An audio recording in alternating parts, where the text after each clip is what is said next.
6:30. I Okay, gave this same presentation. fix theirs. Yep, Oh, you're right, this is wrong. 6:30. Yeah, I give you some credit here tonight. The codification of the York Road rule. yeah, I think we're good. All right, we all set, Andrew? I was with you. Welcome to the Zoning Board of Appeals, Tuesday, August 11th, 2026 meeting. This is a hybrid meeting, so if you're calling in, please use *6 to mute and unmute yourself. We're being taped by MCTV, if anyone finds that applicable. And is JJ out there, or? No? I don't see him, so. The 5. We don't have to do a roll call if he's not there. So the first order of business tonight, we're going to have a presentation from Attorney Robert Galvin to explain the new updates on the zoning changes by the state in case it affects any cases we have tonight. Does Andrew have that presentation? Andrew, do you have that presentation, Wobbs? It was in the email. Just a second, let me get it up here.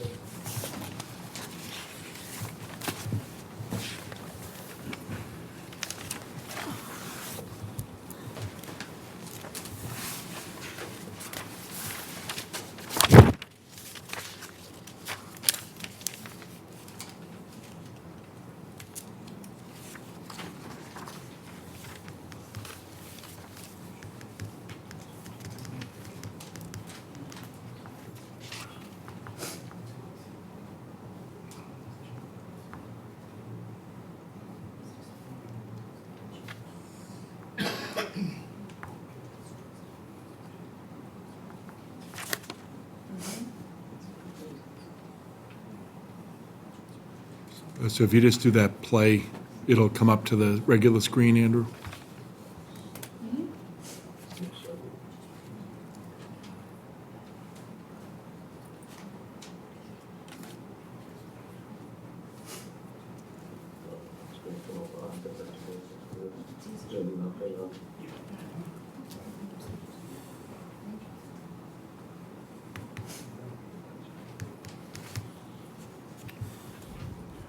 There we go.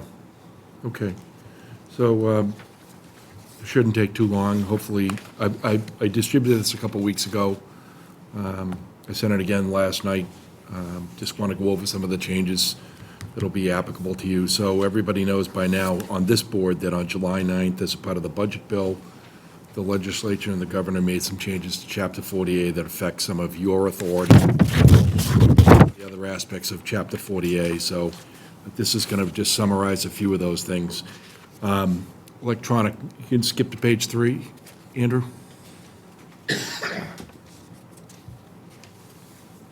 Next page, yep, there you go. So this doesn't generally relate to you all, but in particular, when there's going to be a zoning change and municipality is considering whether to make a zoning change, the planning board has a public hearing. You probably all have heard about that or attended one of those. Now, notice of those planning board hearings can be sent to certain state agencies and abutting planning boards by electronic notice, and to anybody else that wants notice electronically and requests it. Also, some of the public hearing notices under Chapter 48, Section 11 can be sent electronically or by mail, provided you have the email address of the people that are requesting to be noticed by mail. Next page. Changes that more directly relate to you all. There's expanded use protection under Chapter 48, Section 6 for uses for which there's been a building permit or a special permit application prior to the publication of notice of a proposed zoning change. The old rule was that you had to have a permit in hand for the publication of the first notice of the planning board hearing on a zoning change in order to claim grandfather protection. Now, as long as you've applied for a building permit or a special permit, you get grandfather protection the entire time you're permitting with all of the local boards. And you now have 24 months from the date of the issuance of the last permit to continue to enjoy that legal non-conforming protection, as long as you're actively seeking or obtaining those permits. So Bob, I for, just have a question for you. yeah, So if you put an application in, correct. how long do you have after that? Well, it's told during the time frame that you're actively seeking your permits, and you have up to 24 months from the date of the last permit to complete your work.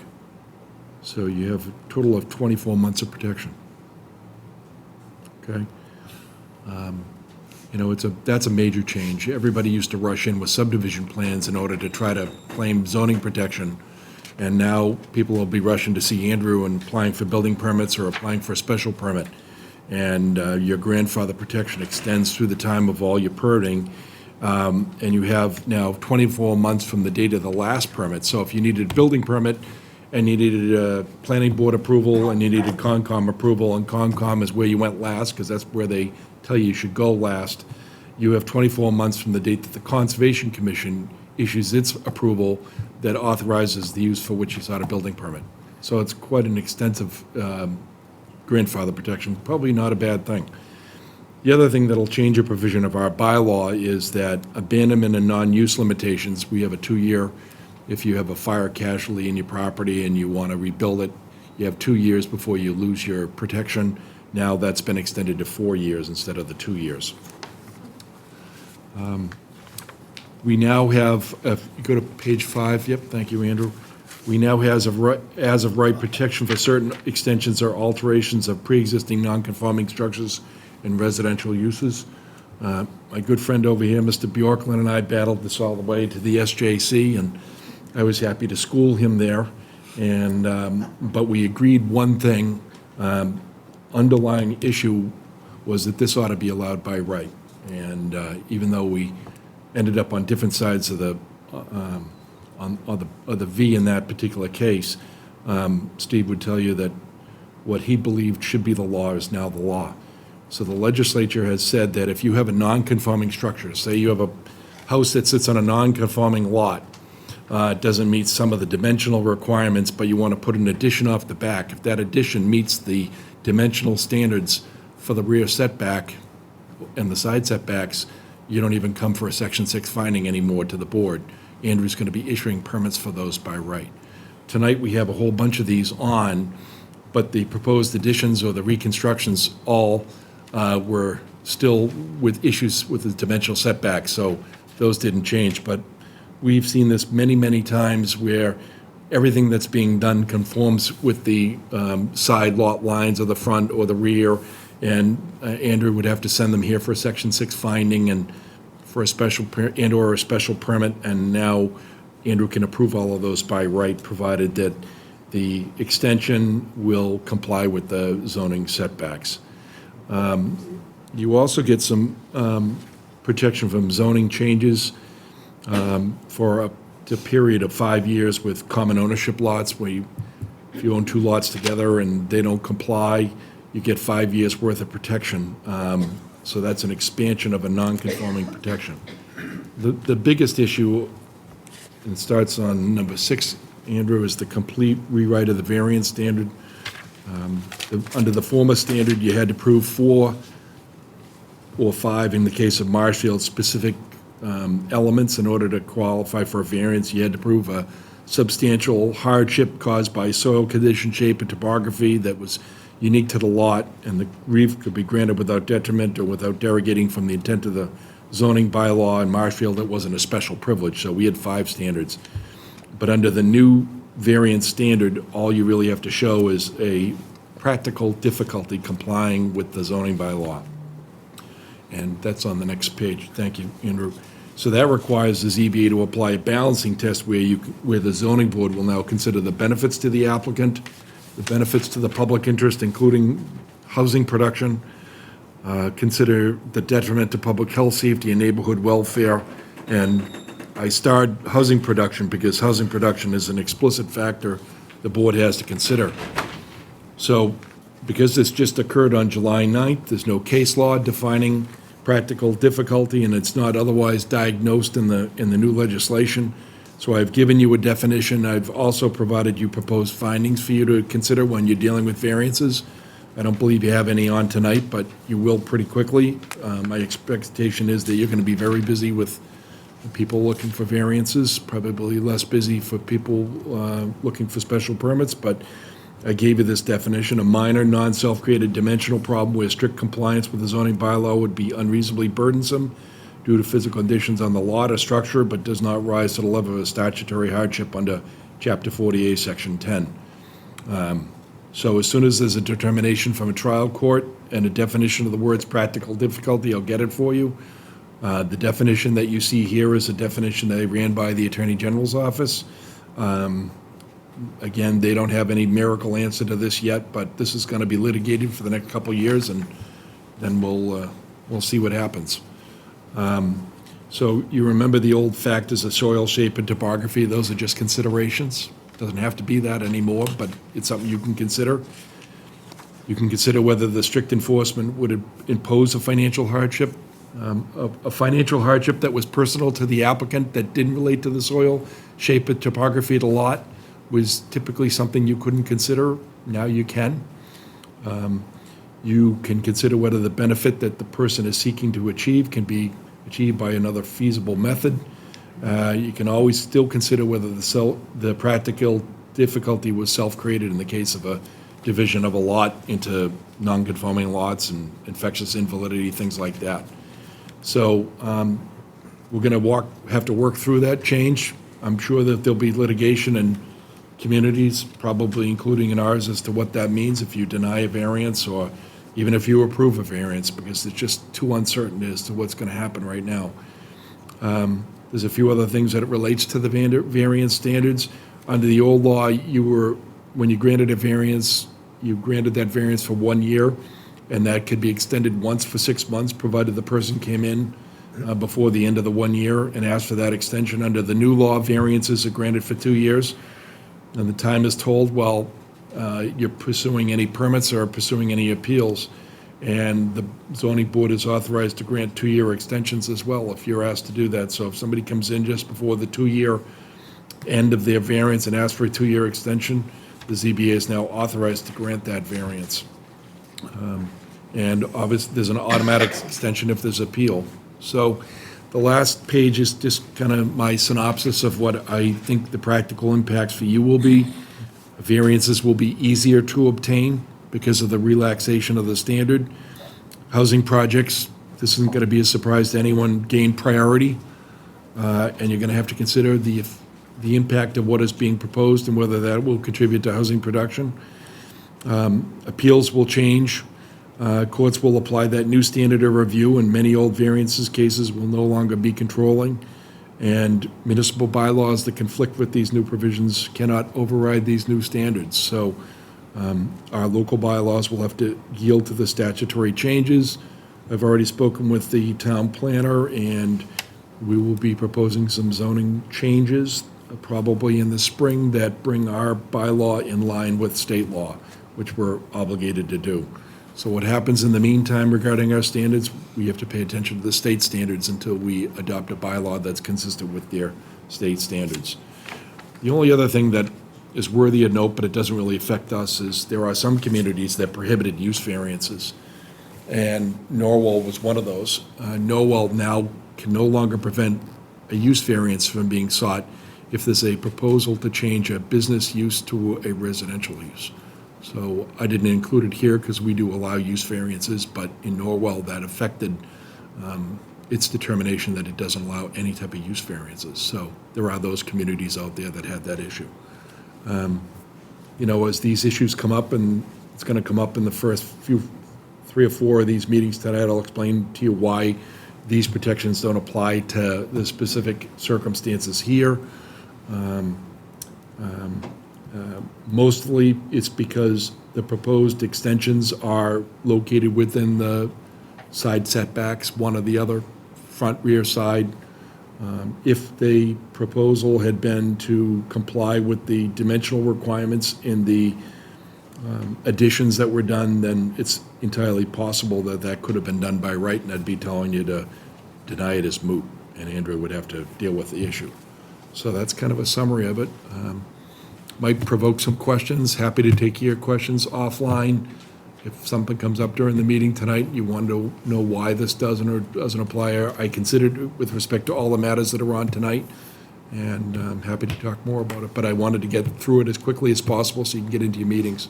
I did send in proposed findings, so when you do get a variance, you don't have any on tonight. Right. Those are the potential votes that you have to take, and we'll update the findings form online for Marshfield for when people are applying for variances. Thank you, Bob. All right? I have a question, Bob. Yep. So essentially, because there was no court cases, we are going to set the standard. Marshfield, all the zoning boards are going to define what, in its view, a practical difficulty is and whether it's been satisfied. So particularly, number 7, self-created difficulty, right? Yes. So would you say it's too broad to say, because you've made your project so big, you've created, in every case, could we say that's self-created?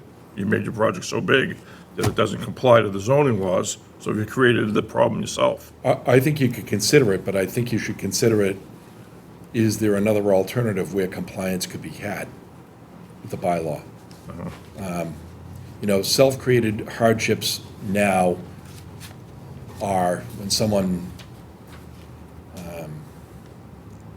divides a lot illegally and the resultant lot doesn't comply, and then they come in looking for zoning relief or somebody they sold a lot. Or how about combining a lot? That's self-created. Usually, combining a lot is probably usually a mistake when you do that. Not always. When we close properties and somebody owns the abutting property, the advice we typically give to a client is put it in a separate entity so it doesn't merge for zoning purposes. Right. I mean, there's a whole host of other new common law protections that exist as a result of changes from last year, but, we generally say you shouldn't merge because of the merger. So the good thing about this, though, is like, for instance, the case that we had where the guy built a swimming pool 5 inches over the line and he needed a variance, then we don't have a problem morally to give them a variance. That's all right, right? I think that's a pretty de minimis issue. I think we kind of talked about it in that sense, and it was Right. kind of a shame, but, whether the homeowner did that purposefully or not, it didn't appear that Right. way. It looks like it was just mismeasured when they were putting. But it will allow us to vote yes on variances that are reasonable like that without technically breaking the law. Absolutely. Okay. Absolutely. Another circumstance is that, if somebody else did something wrong, illegally sold the house, no one picked it up, and another person comes in to renovate the house, and we've got a zoning change, or you've got a zoning issue, you can see, you don't have to call that a self-created hardship anymore. Right. You can give that person the latitude if they're truly an innocent bona fide purchaser, and they had no idea there was an illegal bump out on the house. And then what's going to happen when this board determines, okay, we're going to give a variance because it's within the scope of this is going to be our standard, and then we have homeowners that are abutters, we're going to be going to court a lot or what? Yes, but remember, if you give a homeowner a permit or give him a variance and the neighbor appeals it, okay, the zoning board will technically be there, but the abutter will have their counsel bring in the case, and the person who got the permit is generally charged with defending the permit. So the town doesn't really actually incur the cost. We monitor the case. Right. Occasionally, we'll get involved if there's a legal issue that's important to the town, but Right. we take a back seat to the permit. Well, every one of these that go to court now is going to be setting the standard, so we really have an issue with all of it, right? I'm sure there are people that are looking for a great test case, and they're looking for a board to make a mistake and take a narrow view of practical difficulty so that they'll have a. Well, it won't be good this case. board, Bob, to make that mistake. Well, no matter what you have here, without a definition of practical difficulty, you're going to have controversy, because it might mean something to you all, and it probably means something to two other people. So until there's some definition of what that means, we've got a standard that I suggested that you use, and I think you should use it. I think it makes a lot of sense. Did run it by the AG's office. That's where I'd like to see you come in, but, it's up to you guys to decide. All right? Thanks, Bob. Yep. Thank you. Actually, I have 3 quick questions, just so I can get some information. Does this new change affect every municipality in the state? Yes. Including Boston? It does. Okay? So there's no funding behind it? Boston is excluded. He's Boston right. is so Boston there's- and Cambridge might have Are their own excluded. zoning enabling. Is there any funding that's been associated with this change? Excuse me? Is there any funding that's been associated with None. this increased cost it's going to put on us? There is no funding. All right. And last, this is just for information, because I'm trying to find it myself. Number D on your practical impacts, Yeah. why is that? Okay, hold on a second.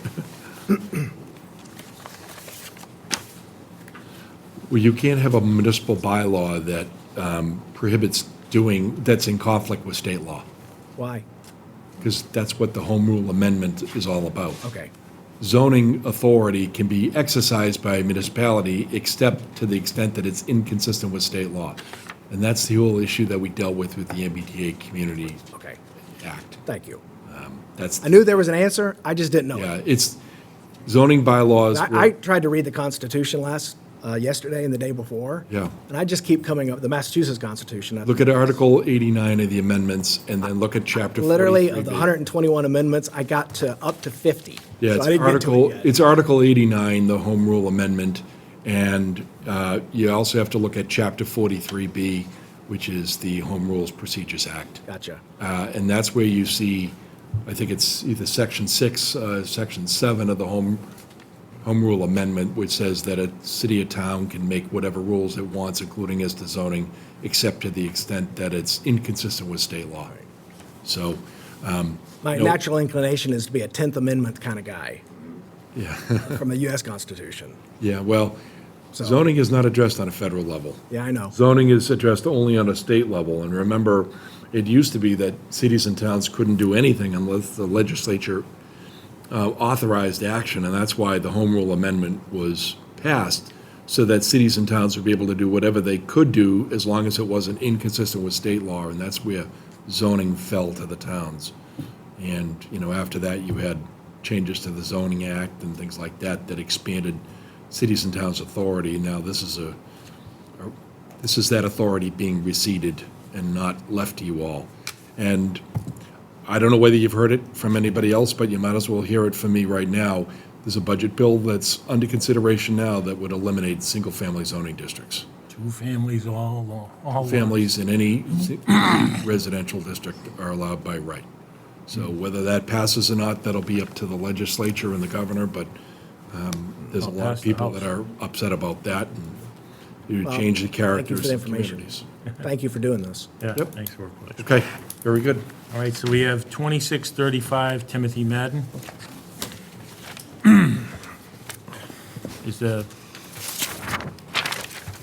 they here? There's a, yes, my name is Jessica Williams, the engineer is online, Oh, okay. he's presenting. Okay, so the petitioner is seeking a special permit in accordance with 305-902, 305-1012 of the Marshfield Municipal Code to allow for the demolition of the existing 663 square foot non-conforming single-family dwelling and reconstruction of the new flood-proof 1,016 square foot single-family dwelling and associated egress decks and stairs utilizing the existing non-conforming setbacks and non-conforming property located at 15 Bay Avenue, which is further identified on the assessor's maps as being on parcel M04-1502, located in the R3 zoning district and the floodplain overlay district. Go ahead. Okay. So my name is Rob Carlazon from Grady Consulting. Just filling in for Paul Seberg tonight. He put together the plan and application. I had to go to a wake. So I'm here tonight on behalf of the owner, Timothy Madden, along with the architect, Jessica Williams, for the special permit request for the raise and rebuild project at 15 Bay Avenue.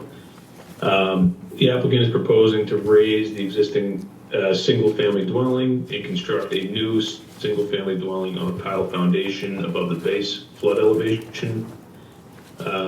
The property is located in the R3 zoning district with access from both Bay Avenue and Stage Lane.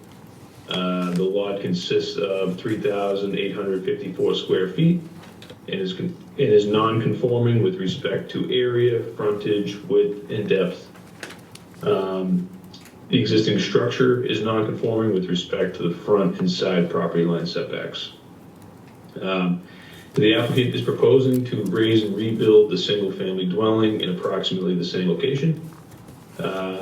So I'll go through some of the dimensions. So the existing dwelling is 10.3 feet from Bay Avenue, and the proposed dwelling is 10.4.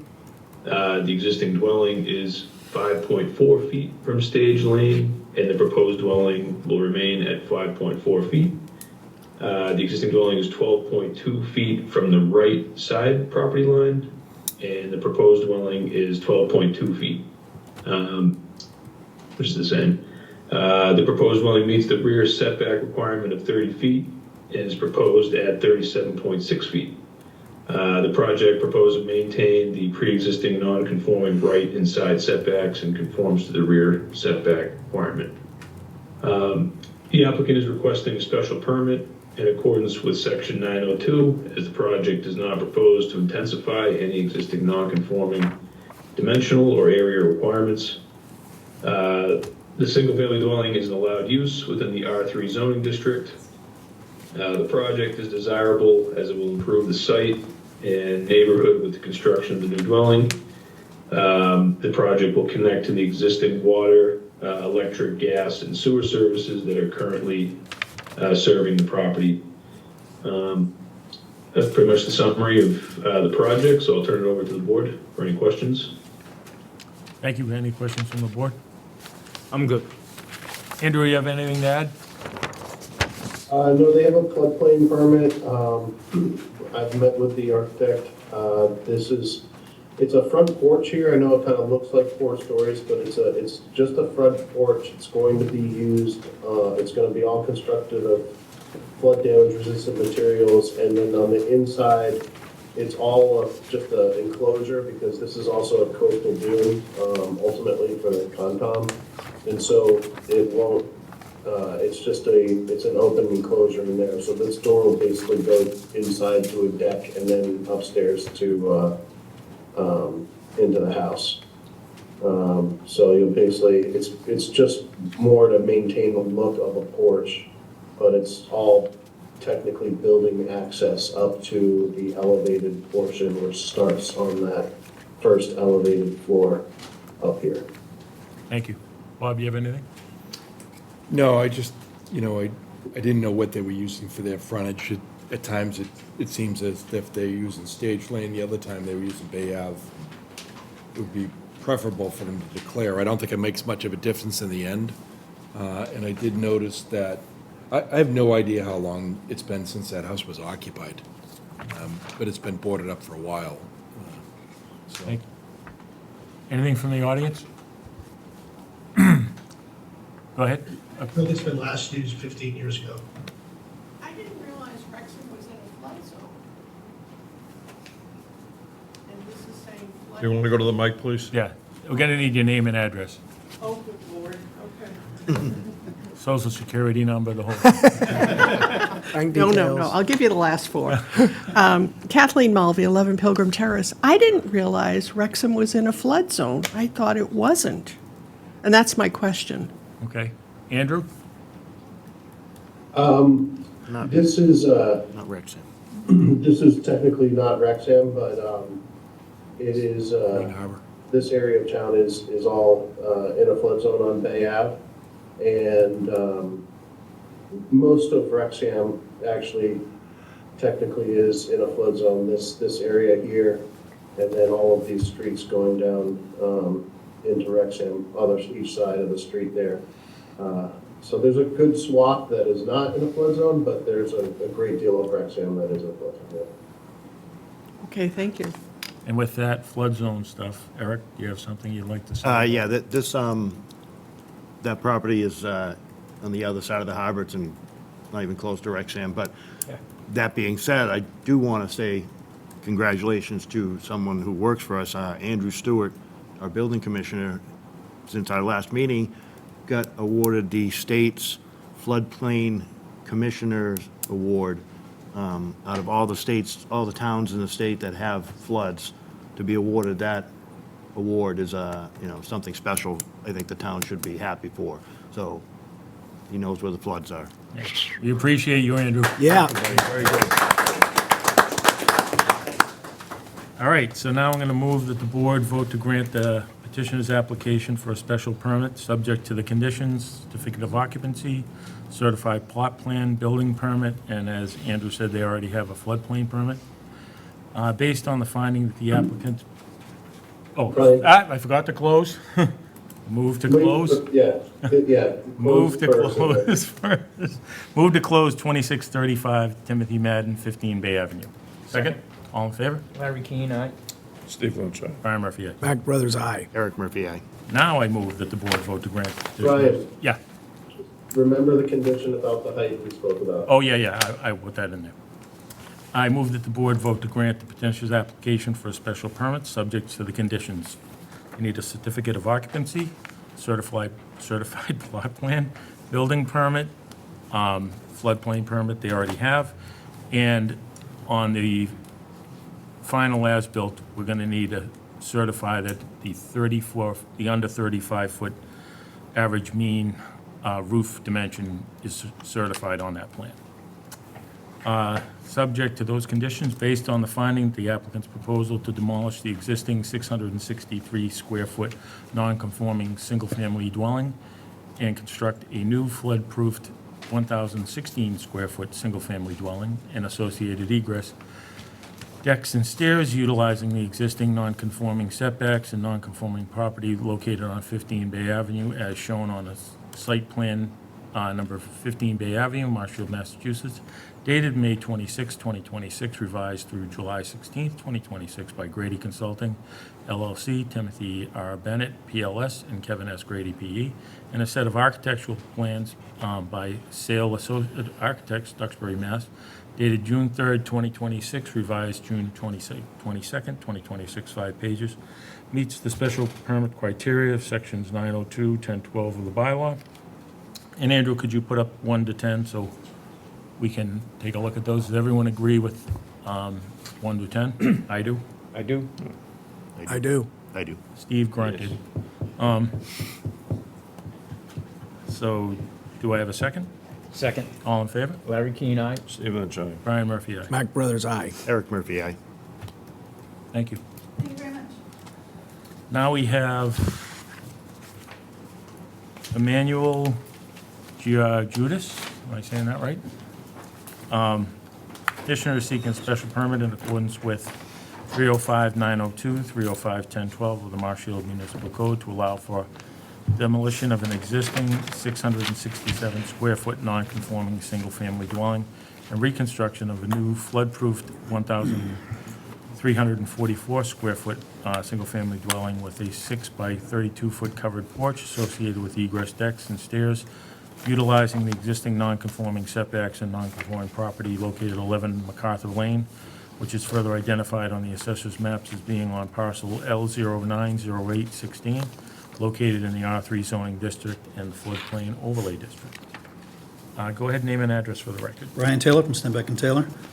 This is very similar to the application the board just reviewed. It's a single-family residence located in MacArthur Lane. As the board knows, MacArthur Lane's in a flood zone in 89, and it's low-lying. It's elevation 1.5, pretty much, so it's real low. So we're proposing to raise and reconstruct. We're not making any further non-conforming setbacks than existing. The front yard setback existing is 11.4, proposed is 12. Side yard existing is 6.2, proposed is 7. And rear yard existing is 52 and proposed is 32. And the house is actually 46 feet. So we've already received Conservation Commission approval. It's pretty much the exact same as the previous case. Okay. Any questions? Andrew, you have anything to add? No, I'm just trying to get the site plan up, sorry. Okay. Anything from the board? No, I'm good. Steve? Everyone good? Anything from the audience on this? Seeing that there's none. I'm going to move that we close 2636 Emmanuel Judas, 11 MacArthur Lane. Do I have a second? Second. All in favor? Larry Keane, aye. Steve Lynch, aye. Brian Murphy, aye. Mac Brothers, aye. Eric Murphy, aye. Thank you all very much. Now I'm going to move that the board vote to grant the petitioner's application for a special permit, subject to the conditions, certificate of occupancy, certified plot plan, building permit, floodplain permit, which I believe they already have, and then certifying that. Compliance with the floodplain bylaw, Brian. Oh, compliance with the floodplain bylaw, and certify that the average mean roof is less than 35 feet.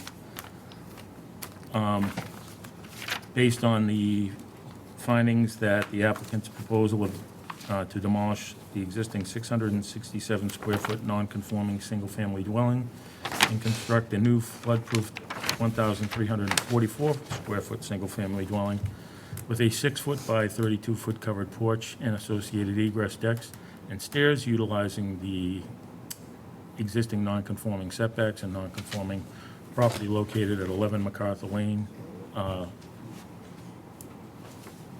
11 MacArthur Lane, shown as a site plan showing replacement house, 11 MacArthur Lane, Marshfield, Massachusetts, dated June 17, 2026, by Stenbeck and Taylor Incorporated, Richard Savant, PLS, in progress set of plans, Rockwood Design Incorporated, dated June 18, 2026, 16 pages, meets the special permit criteria of section 902 and 1012 of the bylaw. Andrew, can you put up the 1 to 10? Does everyone agree with that? I do. I do. I do. I do.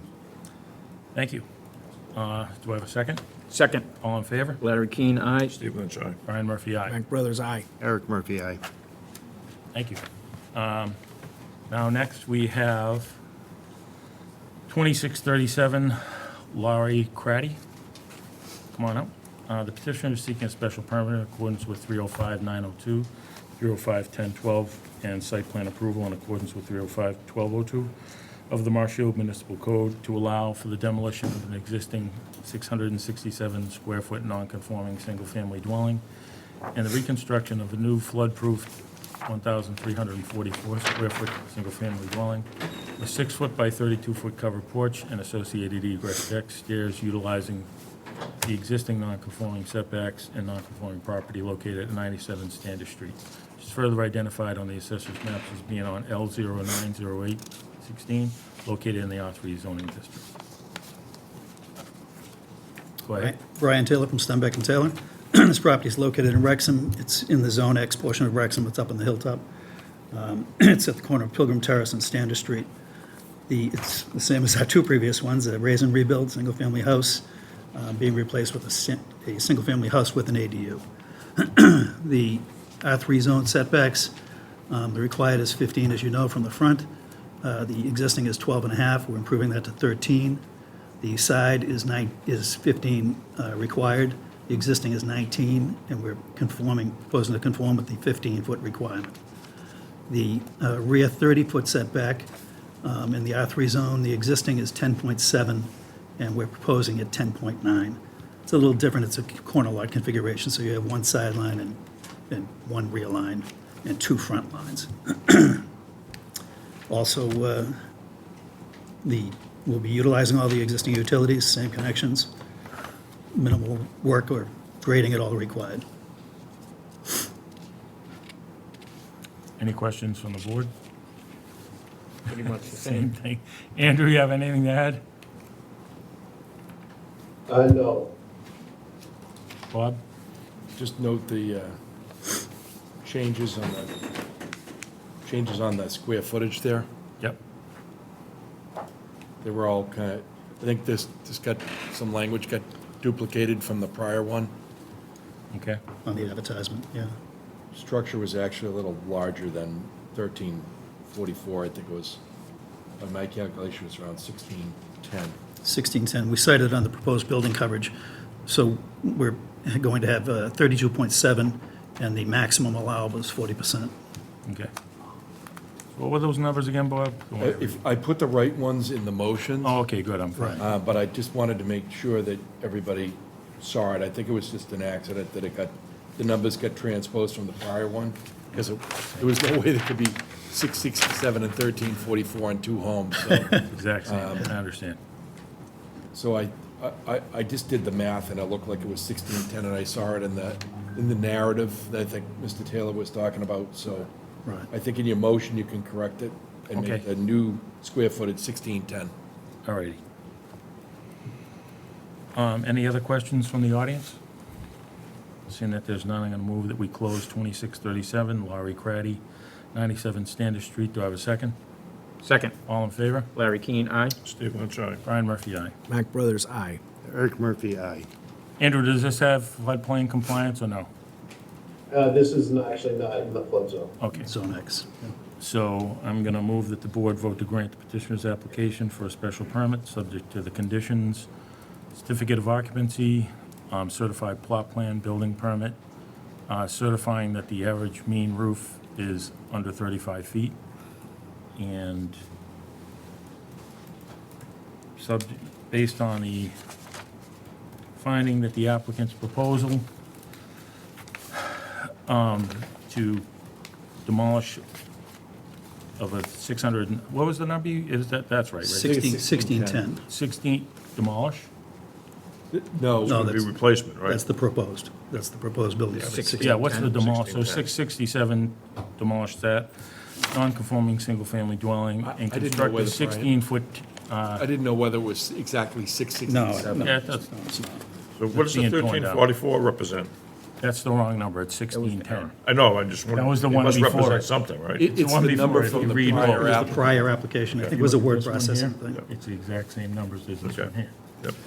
I noticed that when I was reading. Scrivener's error. Exactly. Scrivener's error, that's it. Family and construct a new 1,610 square foot, two-story family dwelling with a 6-foot by 32-foot covered porch and associated egress decks and stairs utilizing the existing non-conforming setbacks and non-conforming property located at 97 Standish Street as shown on a location plan showing placement house 987 Standish Street, Marshfield, Mass, dated June 17, 2026, by Stenbeck and Taylor Incorporated, Richards Farm PLS, and architectural renderings by Mod Tech Homes of Hingham, Mass, Rockwood Design Incorporated, dated June 17, 2026. 6 pages, meets the special permit criteria of section 902, 1012 of the bylaw. Do I have a second? Second. All in favor? Larry Keane, aye. Steve Lynch, aye. Brian Murphy, aye. Mac Brothers, aye. Eric Murphy, aye. Thank you. Thank you all very much. Oh, do we supposed to do site plan approval? No, you don't. No, Says. All right, those residential. residential, you don't I need it. didn't think so. That's why I circled it. All right, so now we have number 2638, William and Michelle Keys.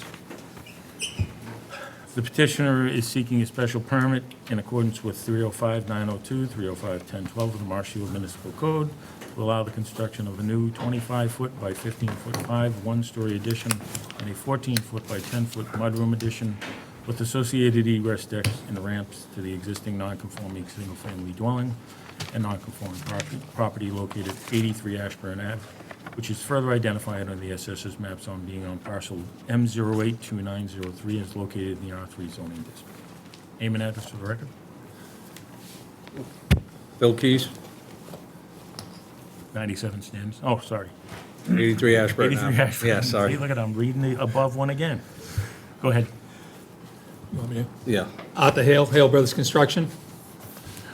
Billy asked me to help him out on this. I built Billy's house 23 years ago. He doesn't know the process of doing this, so what we're trying to do is create a master suite for his father-in-law to occupy. He has dementia, so he's moved in, and they want to give him his own area. If you look at the setbacks, I don't have my site plan in front of me, and I can't see it, but the backside does not exceed what's non-conforming, the front side does not exceed what non-conforming, and the right side is conforming. 15.3? Yeah. Yep, we have 15 on the side, so I think it's 15.3, is that what it is? Yep. Yeah. So we're just trying to create his own space, basically a sitting area, bedroom, handicap bathroom. Obviously, he's going to probably end up in a wheelchair, so we're going to create a ramp for him to get in and out. And, you know, we need so much space, especially in the bathroom, for everything to work. We are considering the size of it when they did this. BF Architects did the design. We may shrink it a little bit, but right now we're just going forward with what's here to see if we can get approved but we may shrink that down. We have an issue with that shed there. Okay.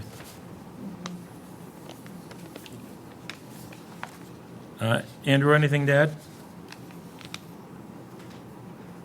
No, pretty straightforward. The shed was really the only issue, just because it's non-conforming and they wanted to keep it. I mean, it was built by the family, so it's important for them to keep it on the property, but it's also important to keep them all living together here and providing care. So one of the ideas was also for saving costs and everything, was to shrink the size of this down maybe to 24 or to 20. If it was 20, then I think they would be okay with leaving the shed there, in my opinion. Okay, so we can But just as nod far as it. relocating it to this location, that's not really something that is kind of part of this request. Yeah, we won't endorse the said shed location. Bob, do you have anything? Yeah, I mean, there was some procedural things, there was things missing, there was no application, findings, deed.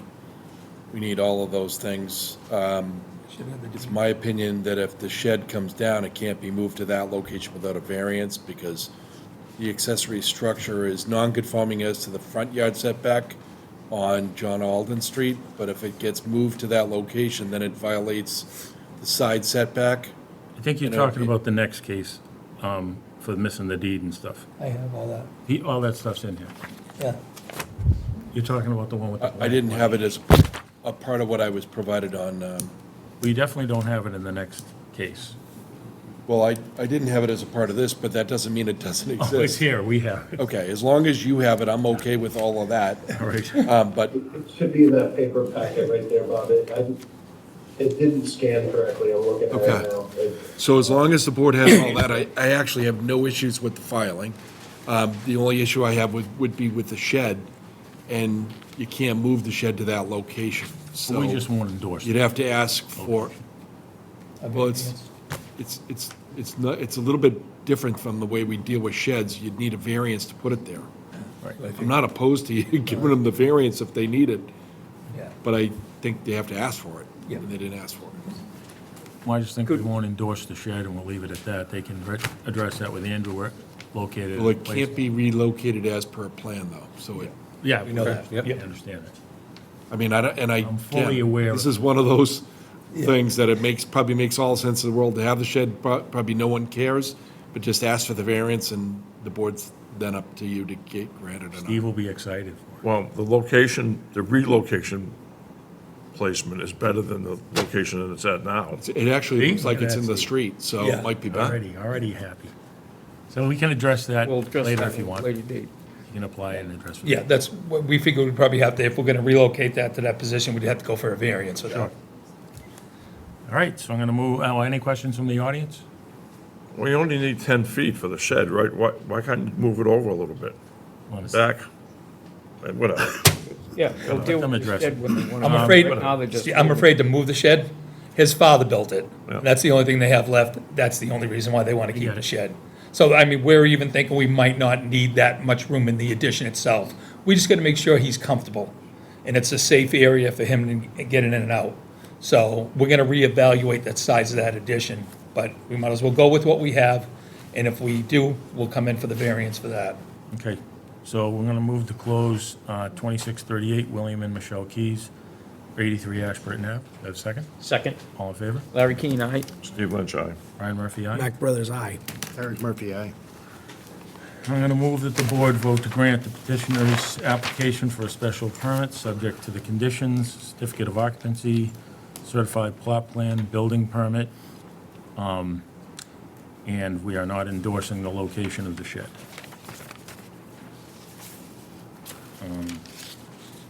Based on the finding that the applicant's proposal to construct a new 4-foot by 4-foot, oh, sorry, did I do that wrong?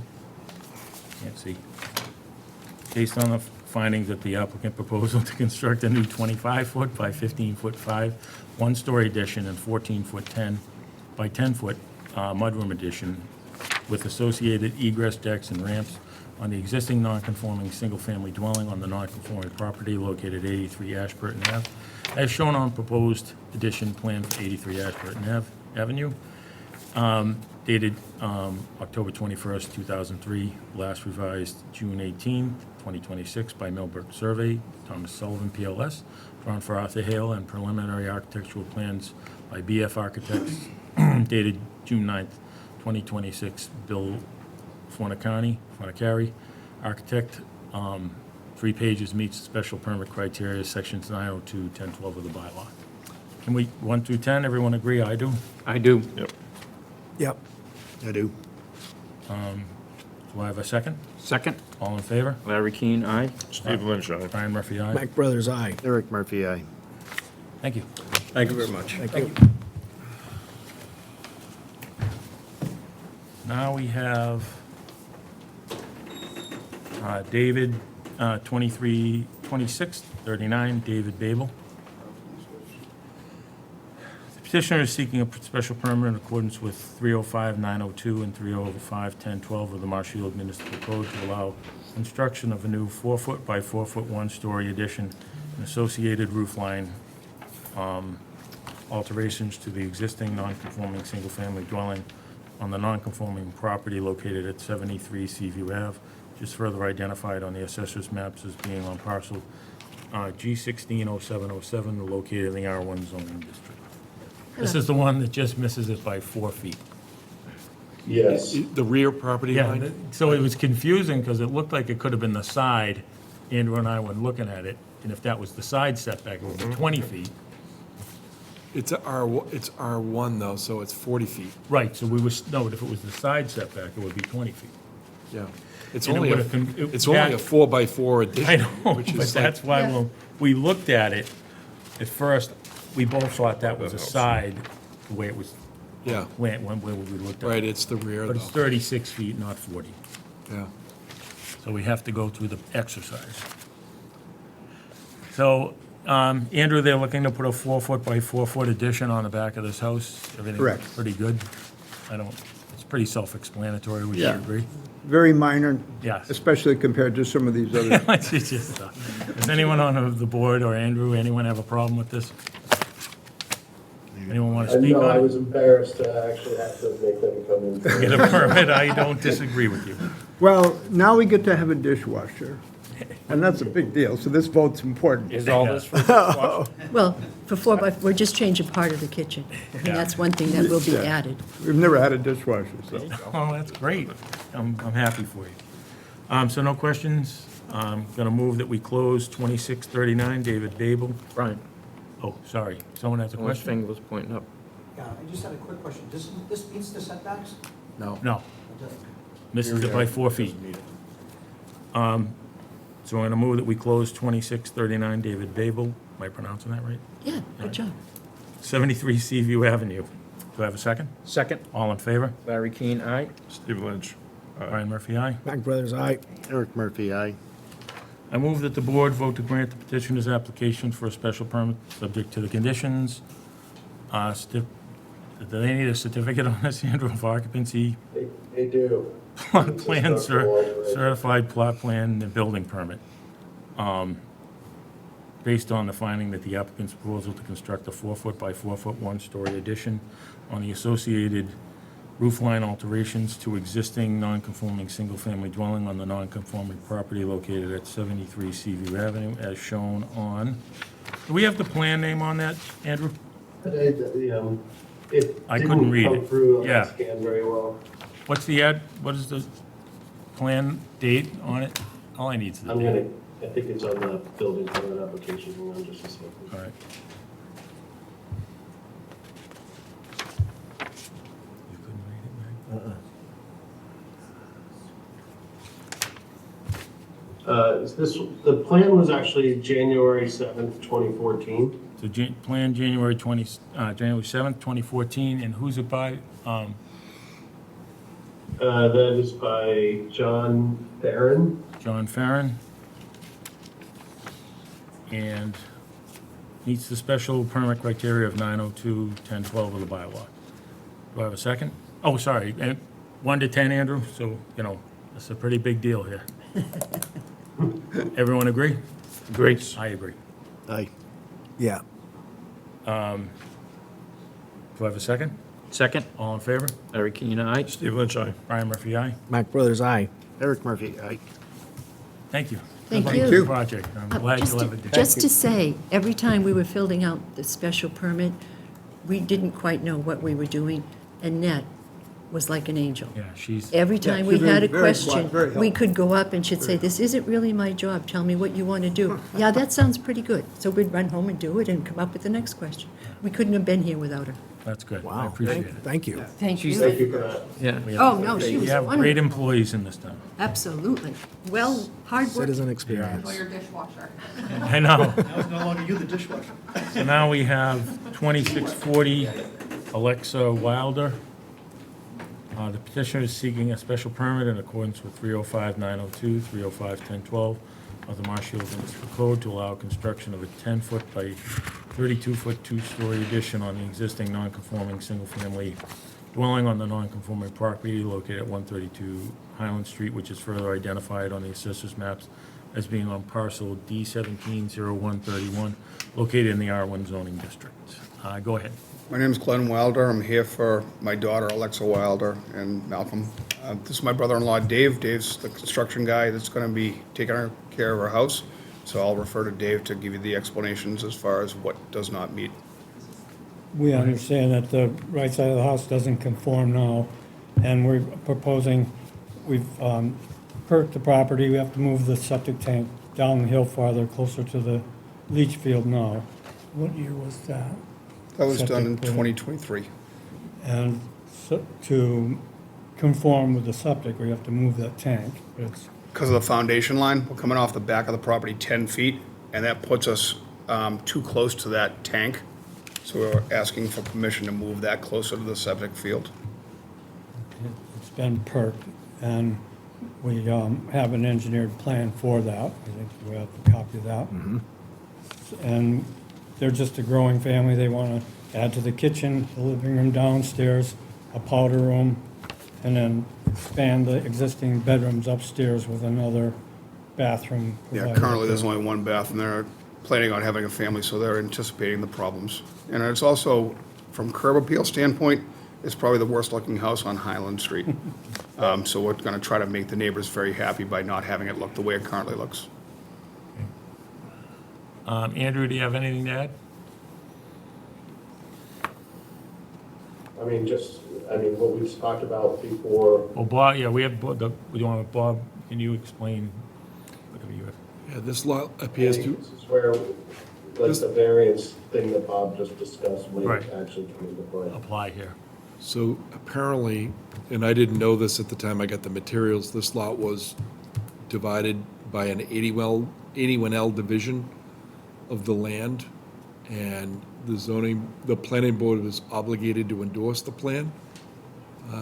But when you endorse an 81L plan, which basically has two structures that are substantial on a lot prior to the adoption of the subdivision control law, you don't get any zoning compliance, and it appears that the manner in which this has been divided created zoning issues for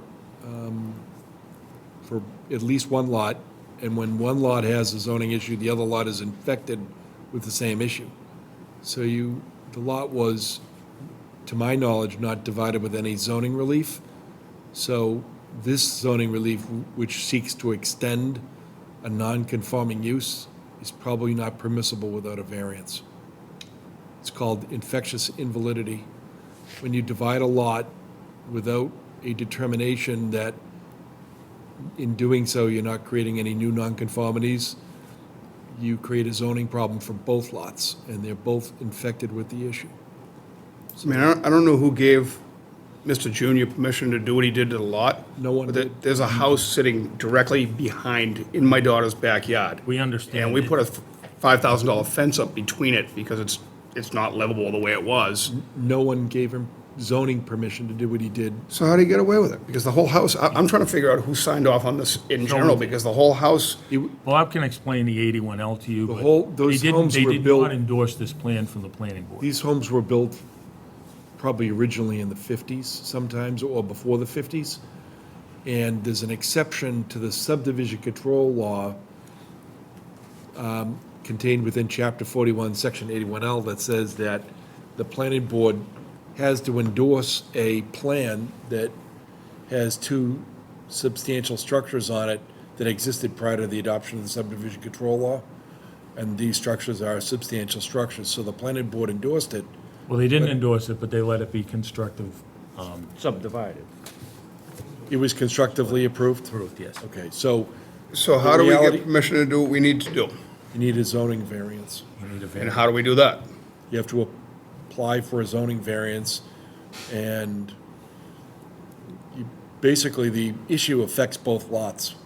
But because somebody allowed this guy to do stuff illegally, No- we're nobody No one allowed it. allowed him to do it. all right, because he did stuff illegally, we're now responsible to clean up He his didn't mess. do it, it wasn't done illegally, it was done under the law, Chapter 181L. But he knew when he divided it, there was no zoning protection. Right. Afforded. He knew it fell under infectious invalidity. I understand that, but so to get it put through, we apply for a variance, Yep, and you come back to us.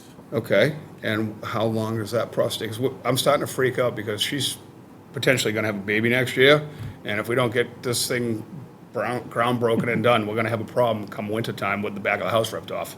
Yeah, well, Andrew can, The good thing is the law changed and made it more Yeah. likely that you could get it, because Okay? under the old step, you'd be Wouldn't dead get on arrival. You would not meet the That's old unbelievable. So requirements. because this guy knowingly did something, she's picking up the fallout of it. well, he has the two structures that he left behind. You just can't do, you're not allowed to put it out. So your question was, how much time does it take? Yes. If you were to get an application together, and the building department, as you've heard, is very helpful, they'll help you fill out the request for paperwork for a variance, okay? They'll tell you what provisions you need to comply with in order to get the variance. Okay, You could be back here in a few weeks. great. Then I will be at town hall tomorrow talking to you guys and getting that form filled out, and we'll get the process rolling. I appreciate you explaining So that. do we board- just continue this, Bob? So, because he's gonna need this along with that. This is relief that's inappropriate. You should deny it without prejudice. Right. Okay, Yeah. It's the wrong relief. all right. So So, we'll see you guys tomorrow. We'll come back and we'll start the Well, you see process him. all over again. Yeah. All right, thank you guys for the time. You heard the presentation earlier that Mr. Galvin put Yeah, on, that absolutely. things have changed substantially. And it sounds like luckily. go ahead. Before he goes, this is exactly what Bob was talking about earlier, when something happens with the previous owner, it's not self-inflicted, it's obvious that you have no idea that this happened. So that's something for the board to obviously take into consideration when you come in for the variance. I appreciate If you knew that. what was happening and bought the house, might be a different story, but it doesn't sound like that. Steve's well knowledgeable, and he works for free if you need help filling it. Very good. Are you sure it's free? Fantastic. Hey, You heard it here. call Andrew or leave him an email. He's busy. If you stop, and he may not even be here, so just make it, Good. make I an appreciate appointment. it. We'll It's get the probably ball best rolling. thing. Thanks very much for the help. Yeah, Thank you, guys. All right, Bob, so do I close this? You Close? should move, you should move to deny without prejudice. All right, so it's closed, 2639 David Babel's, oh, sorry, 2640 Wilder. Alexa Wilder, 132 Highland Street. Do I have a second? Second, All in favor? Larry Keane, aye. Steve Fletch, aye. Brian Murphy, aye. Mike Brothers, aye. Eric Murphy, aye. So Brian, the motion is move to deny the requested special permit without prejudice on the grounds that it's the wrong relief requested. What Bob said, I'm adopting. So it doesn't even really matter if it's with or without prejudice, though, because you're gonna get different relief anyway, right?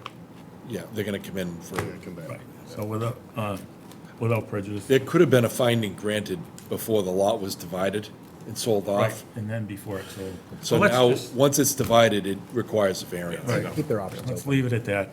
Do I have a second? Second, All in favor? Larry Keane, aye. Steve Fletch, aye. Brian Murphy, aye. Mac Brothers, aye. Eric Murphy, aye. All right, now we are on to, the 2623 L1 Commerce Way LLC, 125 Commerce Way, has asked to be continued, what, to the next meeting, Andrew, or September? Because they have to do the perk test, then come in. Did they say September 8th? September 8th, I believe. I think they specifically said Yeah, September 8th. Let me so we'll just check continue the that. email real quick. We can continue to September 8th. Do I have a second? Second, All in favor? Larry Keane, aye. Steve Fletch, aye. Brian Murphy, aye. Mac Brothers, aye. Eric You Murphy, said aye. September 8th, right? Yeah. Okay, so now we have 2549 Mill Pond Realty Trust, 835 Plain Street. Under continued business as well. Good evening, everyone. Hello. Hills Pulveda, Sullivan and Comerford represents the applicant, Mill Pond Realty. I'm joined this evening with Brian Taylor from Stenbeck and Taylor. Again? So, I guess by way of background, last time I met with you gentlemen, we had arranged or discussed arranging a meeting with town council, the chairman, and our client, as well as Brian and myself. That took place. I don't believe, correct me if I'm wrong, that town meeting had taken place and the votes had occurred before the last time I was here. So that has also occurred. During our meeting, we discussed a magnitude of different ways to resolve this, and came to, I believe, sort of a path forward of making some changes to the zoning bylaw. As you all know, I mean, this is a big lot. It's 25 acres. It's in an industrial district, and it's been there for a long time. It has an old special permit that allows 2 different uses, allows to put an addition, along with the creation of the bays within the large building. So I have submitted to town council, Andrew Stewart, and the chairman of this board, a proposed warrant article. I did get some feedback from the town planner. I submitted some revisions, and then I did receive some comments yesterday from her, which we are looking at. We also are looking at, as Bob just discussed, the implications of the recent changes to 40A and how that may impact this project. As I noted, obviously it has a prior special permit from 1998 that allowed 2 different principal uses on this site.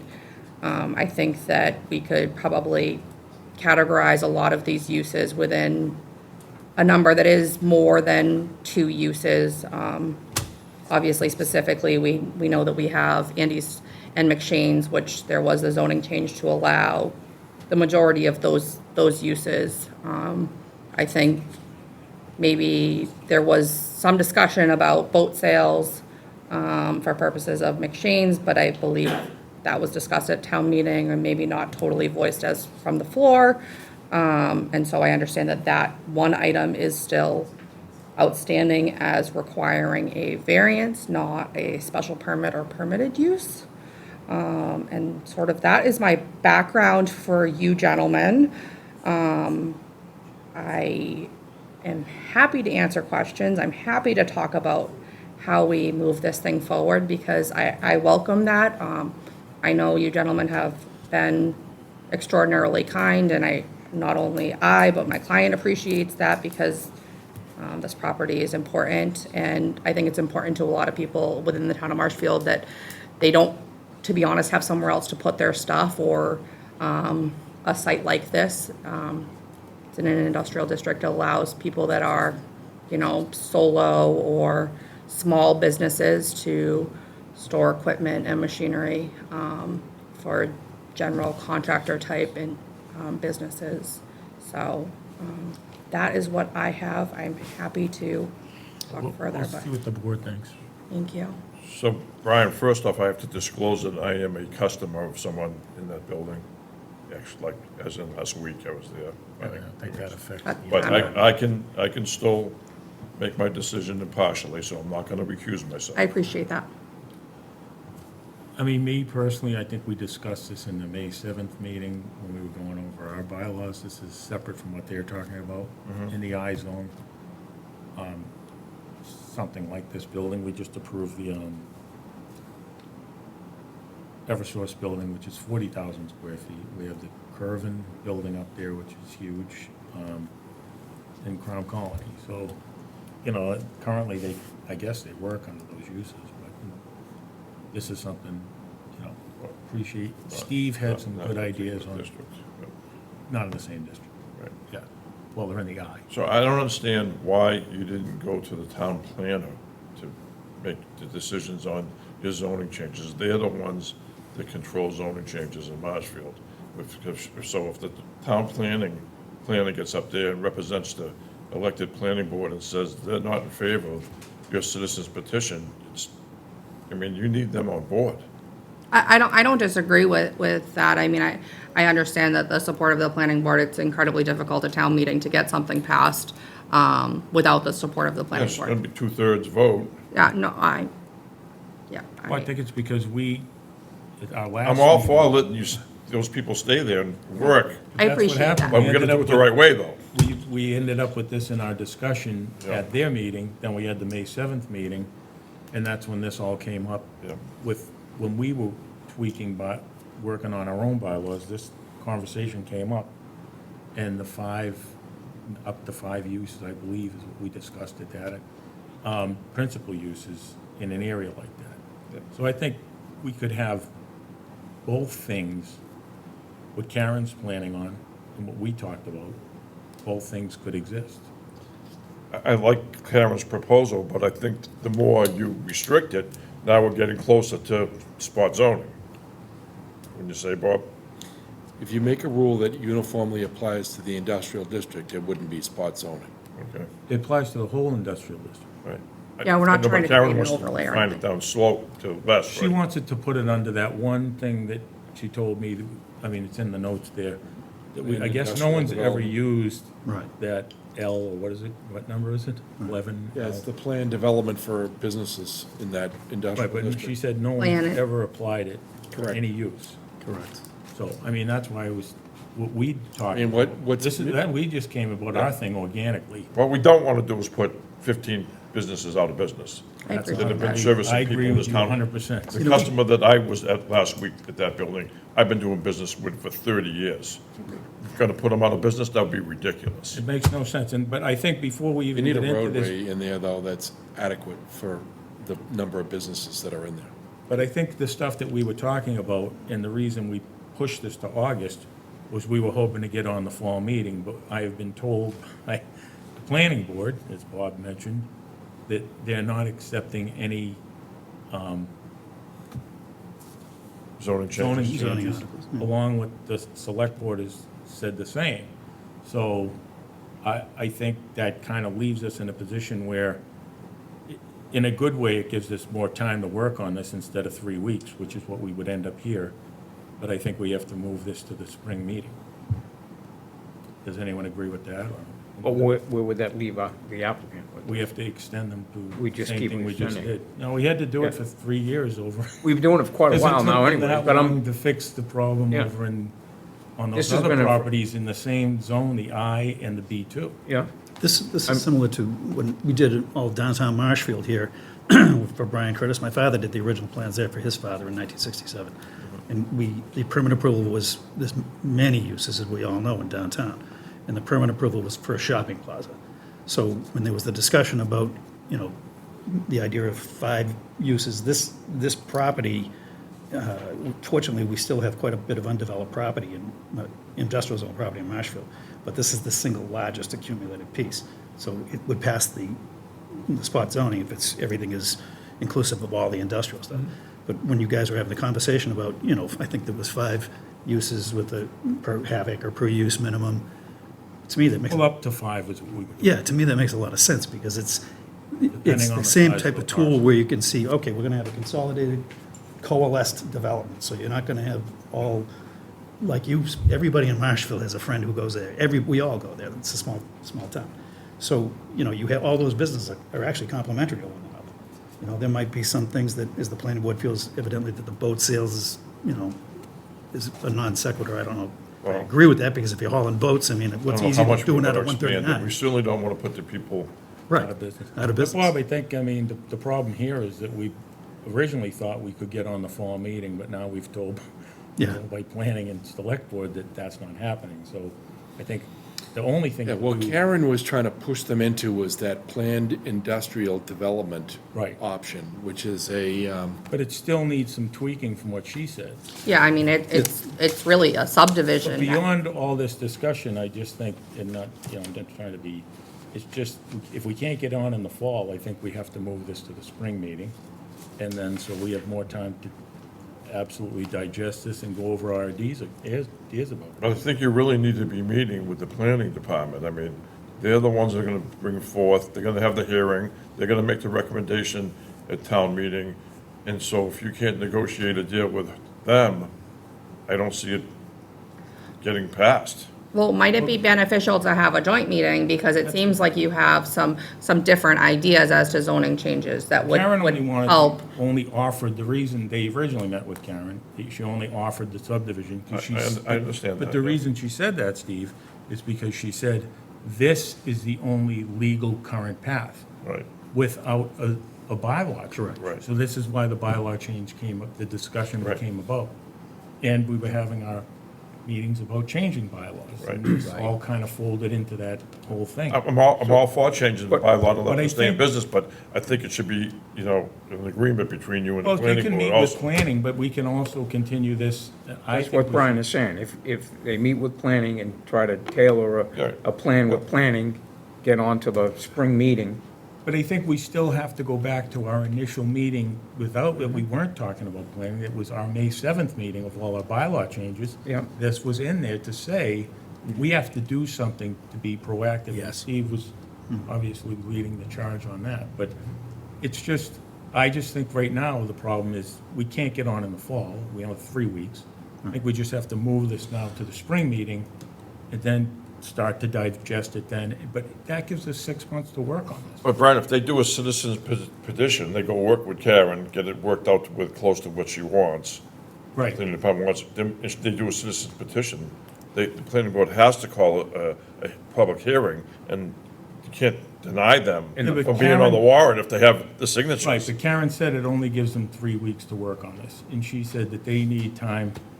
They want to work on that L because no one's ever used that Yeah. mixed development. Yeah. And she said, we'd like to try and get it to be usable, but it obviously needs work, and there's only 3 weeks, and she told me today that they don't want to bring anything to town meeting. So I don't see the harm in moving this, that's already been going on for 4 years. Yeah. We move it to the spring. Well, I also think admittedly, I think that this site, I mean, their permitting goes back a long time, but even to, 93, But talking honestly, about. Bill, all this discussion, what I'm saying is it, No, I just want to, I just need the board to understand, no matter what we do, it's not like we're getting on. in the not fall. happening today. So why sit here and waste our breath on things we don't know about? Right. And move it to this, we'll just move it, I don't know, Bob, how do we move this to what date? Brian, can I have- make I a have one couple question. comments? Sure, Eric has something to say as well. Go ahead. So, like you said, this has been going on for years now, okay? I want to remind everybody what this property looked at like 6 years ago, okay? It was completely wooded and had minor encroachments that had just started. Then it was completely clear cut. We started having non-compliant uses, and everything has been expanding and expanding and expanding, even after the notice of violation and stop work order were issued. It still continued. New businesses have been added there, so putting people out of business, they've added people to this property since the notice of violation. What happens if they can't come to an agreement with the planning board on some zoning changes? What happens if the town doesn't agree with the voting changes and votes them down? Like, where are we gonna be at in 8 months if that happens? Am I gonna be issuing fines? Like, are they gonna continue to just add things and then? Well, like, Bob can bring action there's against them in been court. No legitimate plan to date yet. there's To a address the mechanism, violation. there's a mechanism under the existing bylaw for them to have many more uses here. And it's that planned industrial development. And yes, they have to put in a subdivision roadway, I understood that the planning board was willing to give a lot of waivers so that the roadway didn't have to look like wide enough for an airplane to land. But that would allow them subdivision lots where they could have multiple uses. And it went from like 6 acres to like 22 acres. Is that right, Andrew? 25, they said tonight. So that's the issue. So what, you're saying it costs too much for your client to do the subdivision and put in the new road? I think the problem comes back to the 50,000 square foot building. That is where the problem lies. Well, I just am not admittedly understanding. I mean, there's 2 buildings on the site. How do you subdivide it? And then, what do you do with that? It goes all the way back to the highway. I mean, it doesn't really make practical sense, in my opinion. What makes sense is that you use the 50,000 square foot building, and then whatever out beyond that is now what you can address with what Karen's talking about. And that's why I think With a both phased things development. make sense to do. I agree. That's why I'm saying that I think we need to work together on this, to pick up the 2 pieces that start the original 6-acre property, and then get into what's out back, potentially using this L thing to help them. And Karen's got some really good ideas, half-acre lots, that way you could do each piece. They're really good ideas, it's just addressing this first piece, and then when you get out to the back of it, now you have that other piece that works great. That's why I think the 2 work hand in hand. But I think we need time to at least figure this out, because Karen, the thing, and she said no one's used it, but she's talking about half-acre parcels, and he's got 25 acres, whatever there, less the 6, you got 19. I mean, that's potentially 38 pieces of use back there with a subdivision. Yeah, but you're still gonna have to fix the road to do that. They would have to, yes. They didn't have to do a You subdivision. need, you need to make it clear to your client that this is not just us here. This is the planning board. We're gonna have to go to town meeting to do a zoning change. Town meeting is you're gonna need a 2/3 vote. And Oh, I if understand. the planning department gets up there and says they're not on board with your plan, I can guarantee you it won't pass. Well, ideally, we wouldn't bring a citizen petition. Ideally, you work with the planning board and they bring the petition. Well, then you better get on board with the planning board then. Right. Yeah, but Steve, I think. I'm you're not suggesting missing going that against 2 the planning pieces- board. I'm suggesting that there's 2 paths. There's 2 One paths. that is what is talking about having multiple principal uses in the I district based on some type of acreage calculation type situation. And as well, amending that planned industrial development district, because admittedly, this project and this site, I mean, there's permits back to 1993 that Bob's father did that talk about phasing this development, which I believe is exactly the intent of that planned industrial development. But it doesn't now, in modern times, entirely work with this site. And so I think that there needs to be some changes to that bylaw if that is the way that You is. can't keep applicable. expanding The use previous if he's permits in that are being violation. referenced, the previous permits that are being referenced only cover the highlighted area of That's this 7 acres. property. The 6 acres. Everything else was just purchased within the last 10 years. All right, Eric would like to speak. So I have written down here, that I wrote down before Andrew even spoke, the continuing development over the years seems to, it has to stop. I mean, I've been on here a year. This is the 2nd or 3rd time I've heard this come in. And clearly, the pictures show it's getting bigger and bigger and bigger. We can't drag this on forever. This is not us sitting around just letting them develop this property and then saying, oh, But I it's think- all developed. Right. Now we need to figure out a solution. Stop the development, like now, while you're doing the permitting. I don't want to see another picture up there with 10 trees missing, because Yeah, it's if still. you're gonna continue Well, I think it should to be in hold the violation. hold the site as it stands, Right. okay? Then work on the L chapter in this. She said, Karen agrees that language, because no one has used it because it doesn't work. So it needs to be cleaned up. That is what Karen is saying. So now we do that, and then we address the 50,000 square foot building in front of it. Just get it all in one good package so it works for everyone in the I zone. 4 years is too long. We got to wrap this up. We get it 4 years and then Right. figure it out. But So we're then gonna you The got to client has to know he cannot continue to create Well, what we're more saying is- violations. Right, there is no more violations to be created. Yep. Everything stops where it stands, and then we just kick it to the spring, and then we spend from this time to the spring working with us and the planning board included because we should have some say in what's going on. I mean, we've all agreed on this with what we're trying to do with the But if we were to, bylaws. say we were to pass, give them a variance right now, the planning board's gonna take us to court. So, I mean, we can't do that either. It doesn't look like they're asking for, I mean, I know they were asking for a variance, but I think we've come to a better solution here, in my eyes. You stop any progress, we hold what's on the ground today, we have the photographs to prove it. This is what we're in agreement with. The fines start if they continue to add any pieces on that. So, and we leave it as it stands today and get it squared away by the spring. If it's not squared away by the spring, Steve, then we handle it the way it's supposed to be. I'm fine. I just think, I don't Making want this to. work, but we gotta do it the right way. I agree, and I think that's the best path is to use two routes to get there, including us and planning, and come up with a really good idea between both of us. Because I think we had a really good, the May 7th meeting, we did a lot, but I think this July 9th thing took a lot of stuff off the table for us.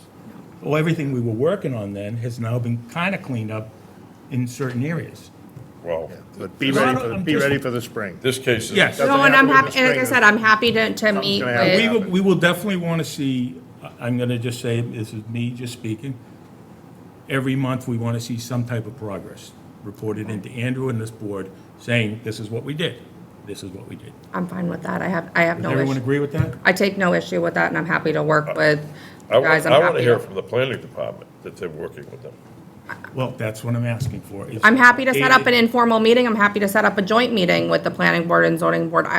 I'm happy to. This is take- currently in front of us, what Yeah. you're asking for, but in the end, that will be the route. Can I just say one more thing, Brian? Go ahead. This July 9th variance thing, I'm not talking about, I'm talking special permits. I'm saying, right, Steve, this that doesn't affect them, believe me, because they're way over. that's not what I'm saying, is Yeah. it took a lot of work that we were doing at that May 7th meeting off the table I for know, us. right. That's what I'm saying. Yeah. So I just think that we should move this to the spring, because we don't have the fall as an option anymore. That's why we moved this to August. Right. What? Not enough time to do 3 weeks. No, there isn't. Right. That's The why we warrant normally kind opens of, our first, hands right? are tied. Right. The annual warrant opens for a few weeks in January. And Okay, then the special opens in February for 10 days. okay. And what do you usually handle zoning So amendments? how long would we have to? We usually like to handle our zoning at the annual town meeting, so it would be, Okay, And then, can I say one more thing? of course. At least. If we're gonna bring a zoning change to town meeting to fix this problem, I think you need to be on board with the planning board and the You haven't planning said board. that But the planning board needs to be the one to bring the article. And I to just town wanna meeting, say not- the words Not planning. a citizen's petition.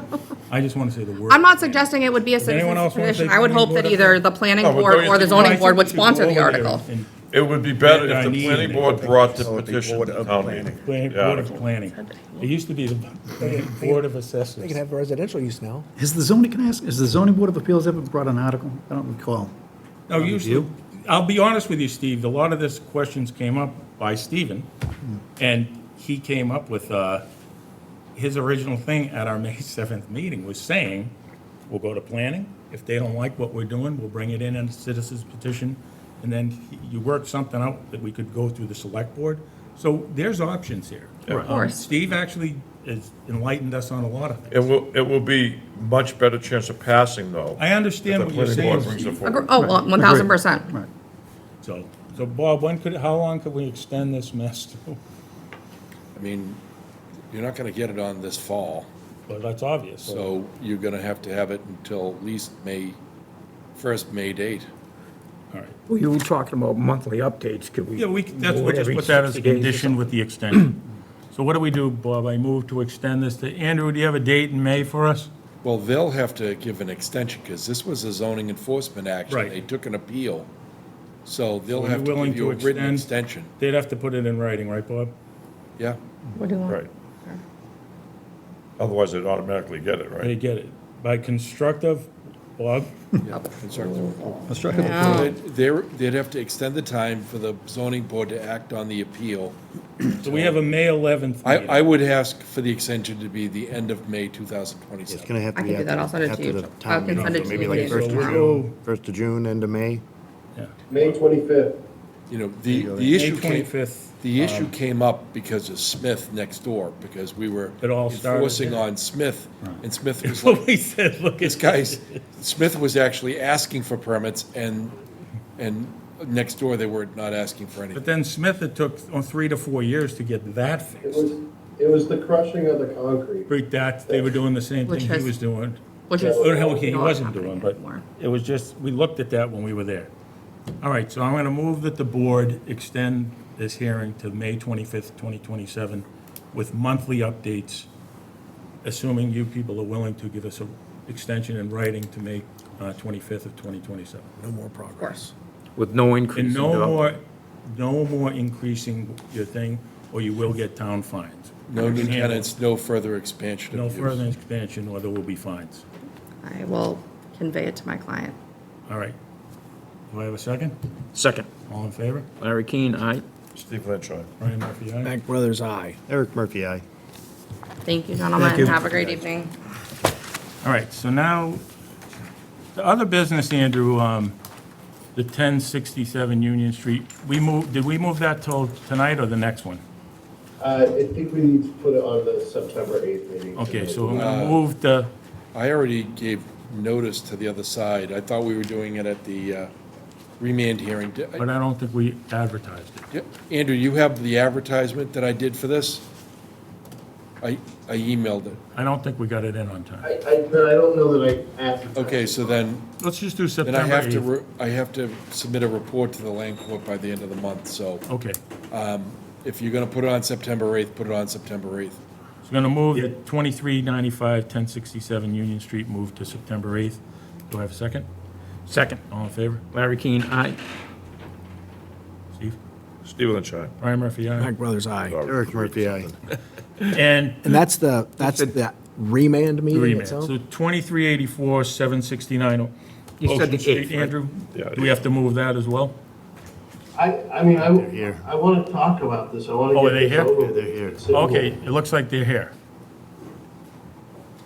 Okay, 2384, 769 Ocean Street.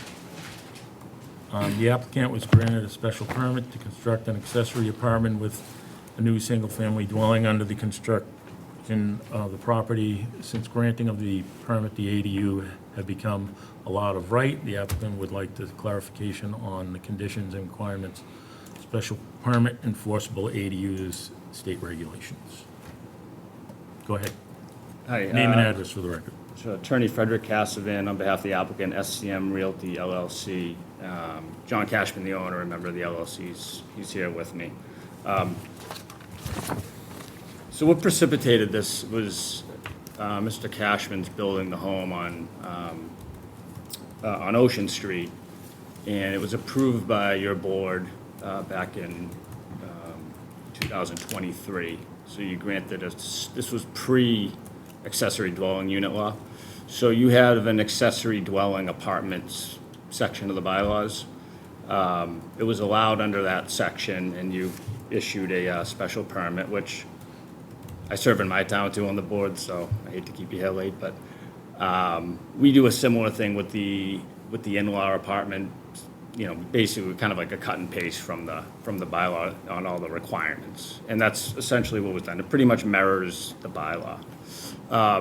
Mr. Cashman is under construction. I think the envelope's done, working on the interior. And on the plans that were submitted to you originally, and I do have smaller copies if you'd like to look at them. And I don't know if the building commissioner is able to pull up the plan. But there is, yeah, there it is. Let me just give you a sense of what you're looking at. There's a yoke behind me. Well, that's up there, but we both can see it. There was in the off center of the structure, you can see there's what's identified as a vestibule. So as you're looking at the structure, it's a large majority of it. It's, if you're looking at it to the left, there's this vestibule with a staircase that comes down, goes from the ground level up to the first elevated level. Branches off. There's a small hallway landing area where you can go into the respective units, and also you can go out into the into the deck. The whole deck wraps around the entire place. And from my understanding from Mr. Cashman, having discussions and working with the building commissioner, the vestibule is a few things. One, it's not heated. And two, it has these garage-style doors, so they slide up on a track, so kind of like a pocket door, but up and down. Because otherwise the other doors would open up into the deck. And the intent was always to have these garage-style doors. There's no point in heating the vestibule area. It's just really access points for each unit, who also have their own access on the other side too. So it's really just an extra place of egress. So it's just that small piece in between? Yes. I think all Andrew's asked, Andrew, aren't you just looking to have it heated, so, because they have to be with each other in order to be under our old rules for the ADU? Yeah, I don't see anywhere in the, and I looked through obviously I'm familiar with the new ADU law, but your ADU apartment rule, I don't see any requirement in there that a section of the home would need to be, I guess, four-seasoned for a better term. It's still part of the So structure. Andrew can explain it's because our original one, which I believe this is under, is it had to be in the same dwelling unit. So Andrew can explain further, without that being heated, the two separate units, right, Andrew? Like two separate You have the buildings. special permit now. Thing is, this is under our old ADU, our old. The way the bylaw read was that it was contained within the dwelling, within the principal dwelling, that the accessory apartment was contained within the principal dwelling. Right, and I did read that. I just don't see where, That the accessory apartment shall occupy no more than 40% of the total living area of the principal dwelling. Remains that of a one-family residence, must be self-contained.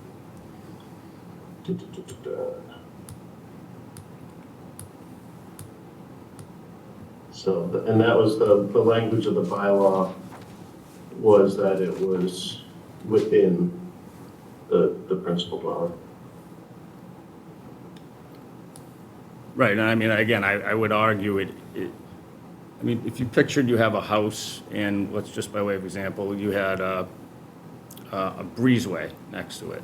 That breezeway isn't necessarily four-seasoned and heated and everything. So if you then just extrapolate from there, then you built off and created an ADU or a garage or whatever you were going to build, I don't think that now isn't part of the structure.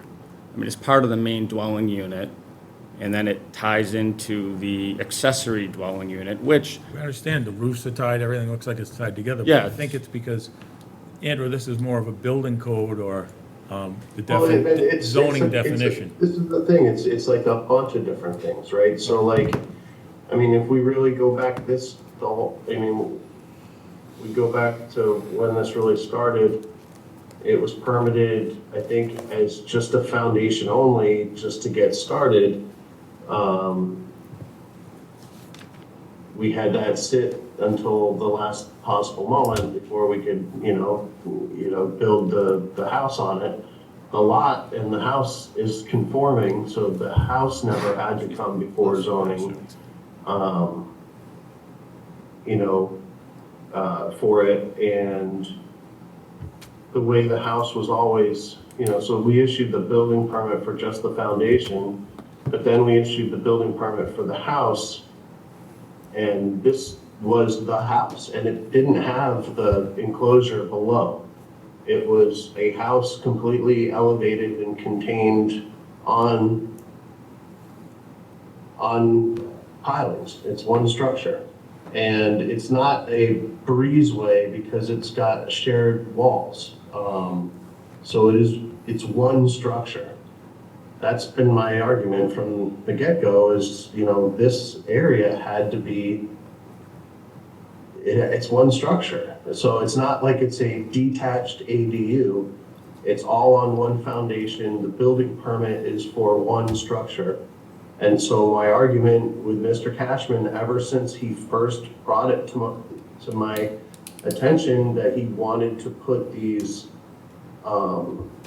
garage-style doors, is you're gonna have to make sure that that's part of your HERS rating and part of the energy code, and it's a heated space, and you know, now we're finally here, and you know, the argument is, well, it's technically, we have the ADU law, that I don't, you know, to me, the building permit was issued as a one building. We didn't issue, you know, it's not been issued as an ADU. It was allowed to have this second thing at the time because we had the accessory apartment bylaw, and it met the accessory apartment bylaw at the time. Otherwise, it would never have been permitted this way at that time.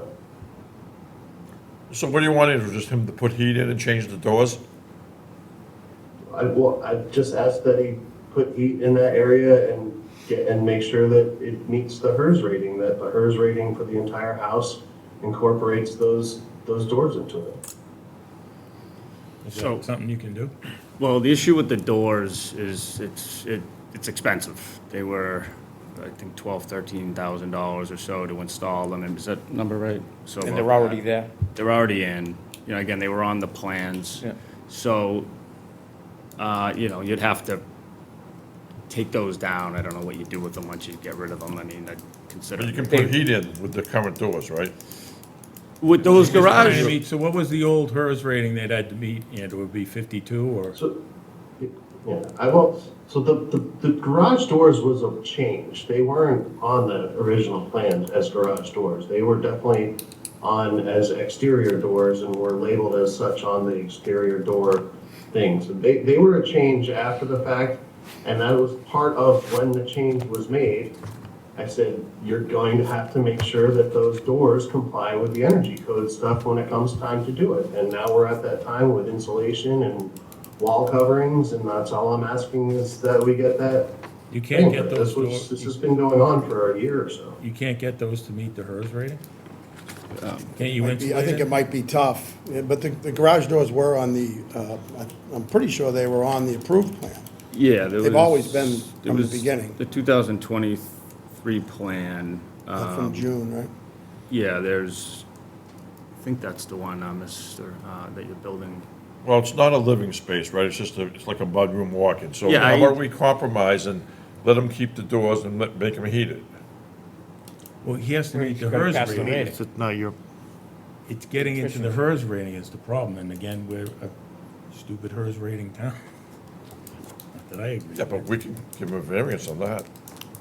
That's a don't state. think Building so. code. It's a building Yeah, code, yeah, building we can't code. do that. We give variance on building codes. You know, Andrew, the only, what are the avenues he has here? He just has to meet that HERS rating, right? And tree it. Yes, he just Can't has you to insulate it incorporate enough? that- Can't you put in like, That area into HERS can't you rating. put in some kind of a glass unit in front of it, whatever, I mean. Weather strip it, yeah. Yeah, you guys will tell you how to get it to pass. And I think you're under the old rating, which is in the 50s, right, Andrew? Would he be a 52? He's not at the 42, right? At that time, let me look at what it was at that time. And you might be a 52 or a 55. In the overall house, you might be able to insulate somewhere else to get it to work. This house will float, there's so much insulation. I sympathize. It's I insane. go through the same thing. And the vestibule is all insulated, so. Yeah, it was projected to be a 53, so it probably had to meet 55. the 55 at the time. So, I mean, you probably, your best bet, and we can continue this if you want, but is to try and get to that 55 number. You know, you work with your HERS rater, see if you can do it. If it's worth doing, then there's no problem. Yeah, he's been out to the house and he has Does seen he it. think and he can get it to the roof- 55? He didn't actually say that, but he said he's done worse. I mean, So, I mean, I think they can get it done, even without removing those doors. I think you can insulate enough to make it work. Are you still? Oh, it's fully insulated. Right, but are you done sheet rocking or anything like that? No, I've been So on you hold. can still control this at this Yeah. point. You can get it, I would try to get to the 55. We can extend this thing and see how you guys make out. Or if you just build the wall out a little bit and add some more That's insulation. what I'm saying. That's what he's saying. You Yeah. gotta talk to the HERS rater and he'll tell you what Yeah. you can do.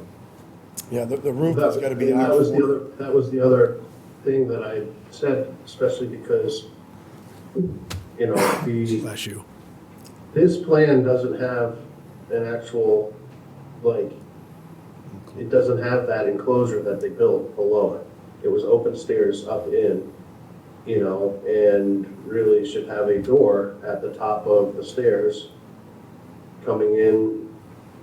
You know, this wasn't, you know, it should have had a door at the top of the stairs, a weather strip door here. But in my opinion, this is something that you can work with Andrew on, and then we can leave this, we can extend this. I don't know if we need to get time extension or whatever, but then if you guys can't work it out, we can come back and see what we have. But this is state building code, so we can't give a variance. You have to go to, well, they have to go to the architectural building board for something like that. I mean, Yeah, on the I just building don't code see side, I where we don't. have the ability to help you with the building code. Yeah. Let me tell you, we've had more than one of these recently. Right. I think it was the building department was sort of turning to the permit and saying, this within language is why I'm not allowing you to move forward. So it wasn't, I think if it was strictly building code, it wouldn't have to come in front of you. It could just be dealt with at the building department level. But it's been raised as an issue with the special permit. And Andrew, if they heat that space, then it covers the entire building, and this question goes away, right? Yes, they just have to make sure that when they do that, it meets the rating. overall HERS rating for the entire structure. That's all you have to do. Exactly. This is not really a zoning problem. Do you want to try to do that and we can continue this? Yeah. So, and the only other, and thank you, I appreciate you guys working with us. I know this, I think initially came in when Attorney Galvin had chatted with me before, there was some language, I think, on the special permit, or so, I shouldn't say language, some conditions that, because of the change in the ADU law, just wouldn't apply. For instance, you can't have a family member. You have to have a family member live there, which is in most of the town's bylaws these days, including my own town. So there was just one other thing I wanted to raise with the board and then to town council was just with the new ADU law and the CMRs that go into regulating and the different particulars, that language does change. It doesn't. Or the language in the bylaw says, again, within the unit. The change in the ADU law just says on the lot. It doesn't define it as sort of within the unit. So that was just something to raise, Bob, and then. I can tell you what I thought. When I looked at the conditions of the original permit, I felt that conditions 1, 4, 6, 7, 8, 9, 10, and 11 still apply because those are contained within the bylaw as amended, and that conditions 2, 3, 5, 12, and 13 don't apply anymore because the law changed and those conditions are not needed. So. Does that clarify for you? Yeah, I understand the. Like conditions 1, 4, 6, 7, 8, 9, 10, 11, those are, all contained within the new law. So this permit is not inconsistent in those provisions, but we would not be able to enforce conditions 2, 3, 5, 12, and 13 because those conditions are not applicable to an accessory dwelling unit now. Yeah, I think the language that was it wasn't really part of the condition. It was on that first paragraph of that decision where it says, I think that's the language that the building commissioner was pointing to. Just tell us what language? Just the first paragraph. Go ahead and read it. Title reference. Marshfield Zoning Board of Appeals has considered the request of SCM Realty LLC, the petitioner who is seeking a special permit in accordance with 30511.09 of the Marshfield Municipal Code to create a 20 by 20 accessory apartment, is the language, within the new single-family dwelling under construction at the property and so on. Within the So it's not in the conditions, it's in the opening paragraph. I saw it, Andrew, it's the very top paragraph. Right under title Yeah. reference. Nope. No, I was just Oh, there, okay, yeah. while you were reading it, yeah. Yeah, there you go. I should have, I brought copies. So what is your question? What paragraph is it issue? It's the very top paragraph. I mean, that was in the new. true at the time, Right, but state law and our bylaw is now changed. right. So there are aspects of this use that are allowed by right, Right. and there are still aspects of this special permit that apply because it's the law. I mean, this is like what happens whenever you have a use that's legalized. I mean, it's not a, special permit doesn't like preclude anything. They get the benefit of all the law changes. Right. I agree. I'm not sure What do you? guys I guess, you get the benefit of any changes in the law that, were conditions of a permit. So if there are any conditions in the permit are inconsistent with state law or our bylaw, those don't apply anymore. So you saying, what are you questioning? Are you questioning that the building code that says these two are attached doesn't apply because you're trying to say this is two separate dwellings now? An ADU? Right, Because you're allowed to separate them. right, it's an AD, it does, and they gotta be separate, whether it's, This They is- don't have to be separate. Well, wait a second, It's isn't the this, same structure, right. this is Under attached? the old one, but under the new law, you can have two separate units. Right, you can have both. They can be. Right, you they can do can't either dictate one. Detached. Well, if you're detached, you gotta be 10 feet apart from the principal Right. building. Right, but they So can. they can't have They can't that. have that, so that's what I. It's gotta be That's what I attached. think he's asking, right? No, I wasn't saying they gotta be detached. What I was saying is the language in the CMR talks about two dwelling units on a lot. It doesn't say within a building. It defines it as within a lot. Yeah, because the regulations Can either be contemplated inside or- detached or detached. Yeah, Right. that's how it's written. That's what the understanding. I mean, I've seen it in other towns, like I've been dealing with an issue out in Franklin, Mass, and the person connected their ADU via a breezeway so that it was a connected because it was built too close to the principal structure. So to That's pretty much what eliminate it, they have right here. they That's what they connected have it. here. That's pretty much what they got here. This is a more significant connection Yeah, they than want what to create existed. space. I think that'd be The easiest. other aspect is you're on a shared elevated foundation. Yeah, So like. It's all that's- one unit, that's the clearly. other- That's the other aspect of it. It's not like it's a detached yeah. structure. I It's one foundation. Yeah, I think again, the easiest thing to do, it looks great, the two doors look great, I can see opening up in the nice weather, and then when the bad weather's there, you shut them down, I get all that, but I think at this I point, the think you can easiest just thing try to and do, get as to a Brian said, 55 is HERS just get rating, it, which I get don't it to think would pass. be hard. You're at 53. You incorporate that, I think you can insulate and get this done properly. Yeah. And you don't have an issue anymore. Right, do you And want- if you don't, we can leave this open and continue it.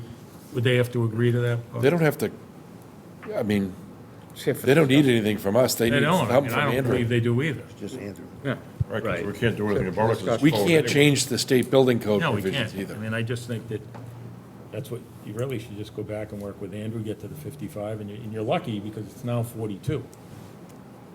Right, well, It's a nightmare if you had to reapply for this today. right. I think just so I don't prejudice myself, if we could keep it open and just, Yeah, I think he just wants to leave. and then if it doesn't I don't happen, have, I don't have an issue with that at all. I was taking from him. then we can just. Yeah, we can leave call it open. kill it. Put it on to the September Yeah, 8th we'll agenda. Move to the September 8th, Andrew. I'm going to move that we put 2384, 769 Ocean Street to September 8th. Do I have a second? second, All in favor? Larry Keane, aye. Steve Lynch, aye. Brian Murphy, aye. Pack Brothers, aye. Eric Murphy, aye. Thank you, guys. John, I think you're fine to like do wallboard on the inside of each of the things though, that won't affect the vestibule. Just let's leave Okay. the vestibule and that thing without sheetrock for now. Yep. Until we figure out exactly what we have to do, and if you need to make any other changes to it, it'll be easier and less costly to mess with. Sure. But let's go forward with all the rest of it and let you move on with finishing the interior and the other parts. Perfect, will do. Good Looks luck. really nice. Yeah, I love driving by that place. Yeah, it's Good really luck with I it. hate driving by. I wanna drive. Bob, I got a I question gotta tell you, it's for you. pretty cool looking. So, do we have to accept that into our bylaws when they go from 55 to 42? I mean, can't we just No, not accept it? that is not us. It's a We state are building an code energy, it's the energy rating. We have no choice. That's Yeah, the but HERS rating. We are, Do we have to Yes. abide by it? yes. Yeah. Don't we have to approve No, our changes town, like that? our town signed up for all the things they get out of Stuck in the that, program. which is the people get screwed in the town. And that's what happened. We became greener. 42, it's Someone's the gonna beauty die right from now. carbon monoxide. The honey poisoning for the because money. they're too tight. All these things they tell us they're helping us with, they're crucifying us. But anyways, thank you, Hey, gentlemen. All right, thank you all. thank All you. right, so now we have discussion about continued cutting along Plymouth Avenue at the airport. See ya. Andrew? We'll see you soon. Joe, you gonna come up and help us out? Please wake them up. I don't blame you. I don't know what I can do to help you out, so. Well, I know it's Suffolk. I drove down there and looked at the same thing we all did, but, Everything's pretty evident. yeah. But I mean, you I'm Joe witnessed Pasevich, it, you- 25 Wilson Road, right at the corner of Plymouth Ave. Right across the street. I look out across the way. I count the birds, enjoy the scenery. A crew showed up there a few days ago and began cutting trees that I understood was supposed to be left They alone. were. The only thing I think we agreed to was the poplar tree. Was the Yeah, big the one. poplar tree was it, and any tree up against the fence. 10 foot from the fence. And all of a sudden, they just started clearing everything. Did they cut it by hand? No, they used a chainsaw, and then they fed them into a shredder. You can see one of the birch trees being fed into a shredder in that photograph there. You And can see obviously, the old birch trees, and you can see where they cut, and the new cut next to it, you can see it's a fresh cut. So Bob, our contract with the Shoreline Aviation, can we void our contract with them over something like this? You could try. well, I'm kind of bothered by the fact that there was a case down on Dyke Road where somebody was cutting small trees in order to improve the view of the harbor area. And the Conservation Commission, again, this is not you guys, wanted the person who did the cutting to pay for a consultant to come and develop a plan to restore the area at his expense. And it was going to be thousands and thousands of dollars. I remember it. And so I mean, I don't know who directed this crew to come down here and cut this, but whoever directed them to violate, I guess, I don't know what kind of an agreement it was, whether it was a handshake or in writing, whoever directed them to violate this is somehow liable. Andrew, what do you have anything to offer? I mean, Joe obviously saw. I mean, yeah, I mean, Joe called me, I wasn't in, I had asked you and Bob. You just called me, I went down and apparently all I this saw stuff the had whole been- thing, and I actually asked what happened, and I know the whole story, so, but, you know. The chipping of all the trees, where did they dump all the wood chips? Well, we want to get access to that gate. That's what they were doing. Yeah, well, at What the you time wanna that they were do- cutting the trees, they weren't saving the chips. I think they were loading them into a truck. But they put those chips in there supposedly to soak up the water so they can get to the gate. Well, this They weren't came supposed to on touch a, anything, they weren't supposed to, you know, so. Well, they were chips- allowed, the Chips 10 or not, foot, the 10-foot piece they could cut in a poplar tree is what we said. So the 10-foot thing is part of their maintenance agreement. there's no dumping of, no two truckloads of dumping of material. I thought we said, though, the material to create the roadway to the gate was okay. Didn't we say that? I don't No, I remember. But think they all I said know is I machinery spoke to that them, could drive over and it. from what I What understand, we Go ahead, Ian. said was they could cut down the poplar tree there, that was the potential, Flight hazard. flight hazard, correct.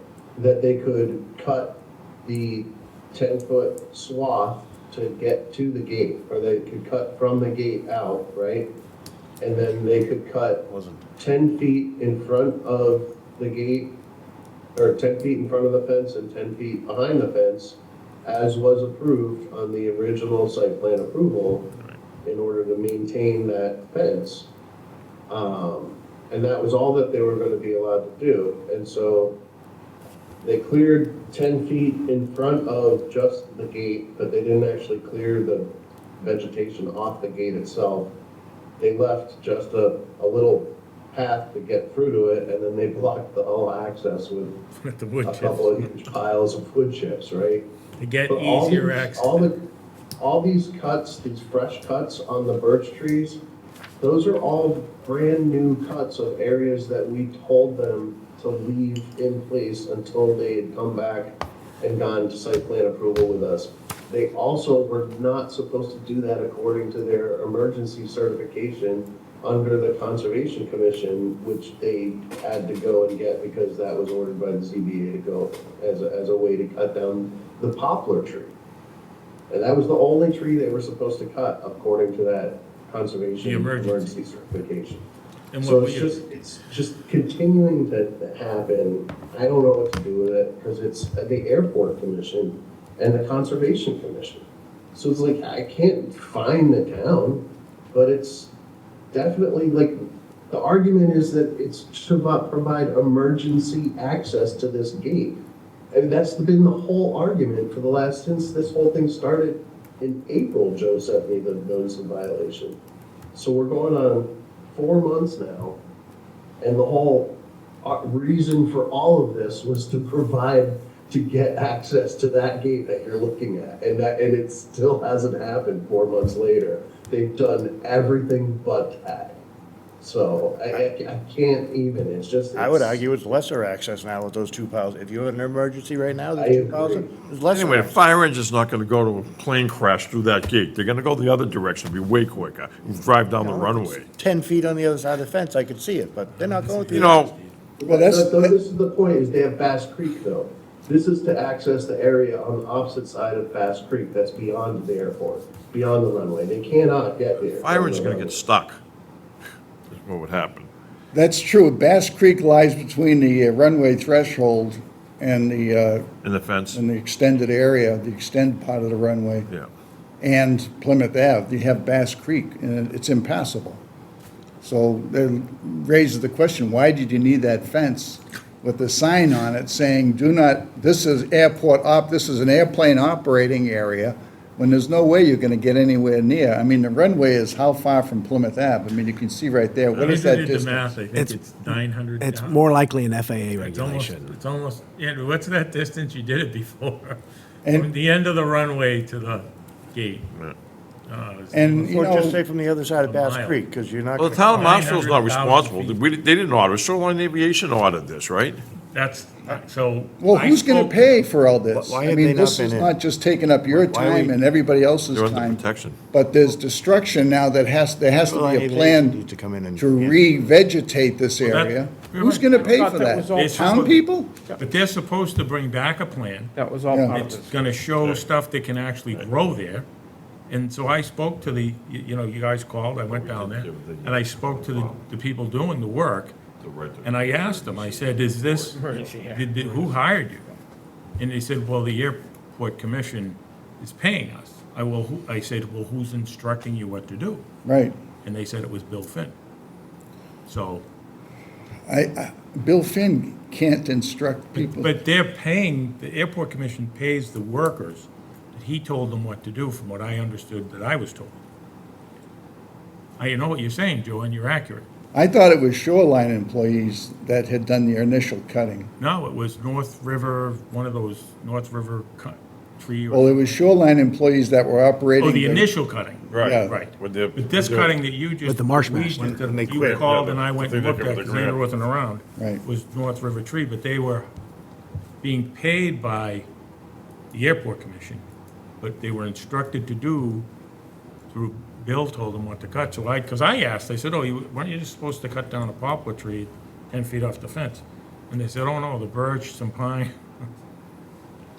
But I mean, well, last meeting we had this, I thought this was all pretty much, Well, we all it was did, put but to then they bed. went and did it. So what did do that. we? I don't know, do? Bob, what are we supposed to do at this point? You know what? This is a no-win It is. situation. I agree. Okay, Andrew called me, said there was cutting, Joe had complained. I drove out there.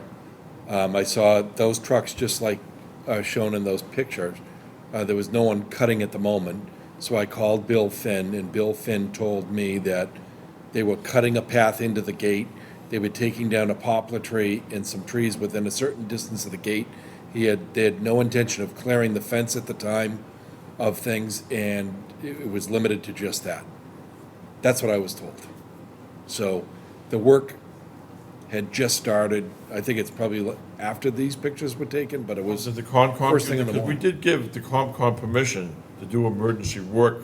if No, they they just- gave them permission. Emergency No, work. we gave the Concom permission to do emergency work. Concom right? doesn't need. We didn't, they didn't need our permission. No. They did that on their own. But what happened is, what we agreed to was a poplar tree. Right. And the 10-foot maintenance that they were entitled to. Right. But this isn't. They're obligated to. But this is. And they weren't supposed to use Well, any that's been supposed to be, stuff. they haven't done anything since They 2016, would look like they were. and now it's an cut. emergency. And it was gonna file a vegetation plan. There's, Right. right, so they needed so many years to. There's a vegetation management plan that's Plan supposed to on be record. coming in. Right. I don't know where that is. But they said it would cost money to do it within. Apparently, 2 this years. work was supposed to be done like a month ago.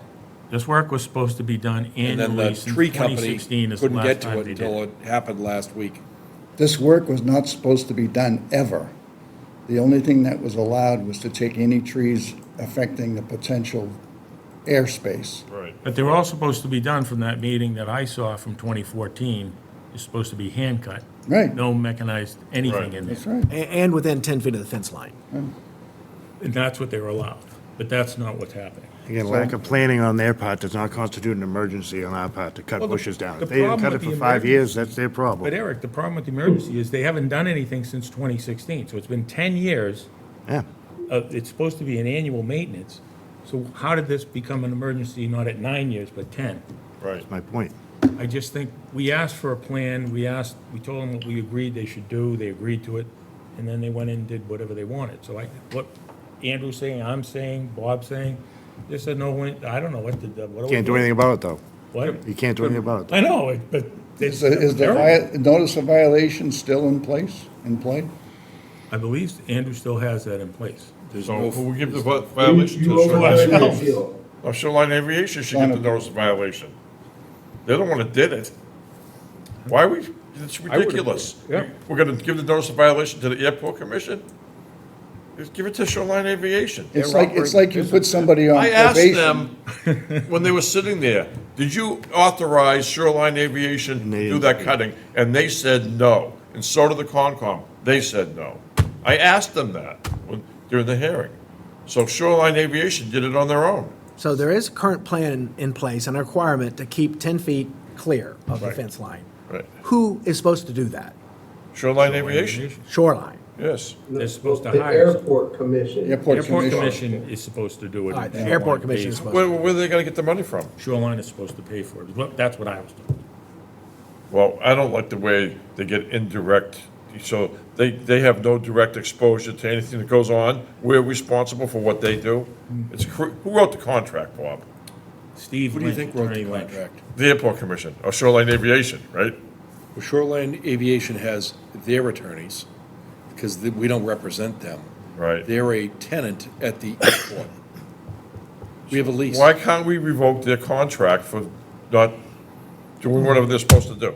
Because they're not supposed to Because you do it. have another town board that's telling them, okay, you're doing whatever you need to do.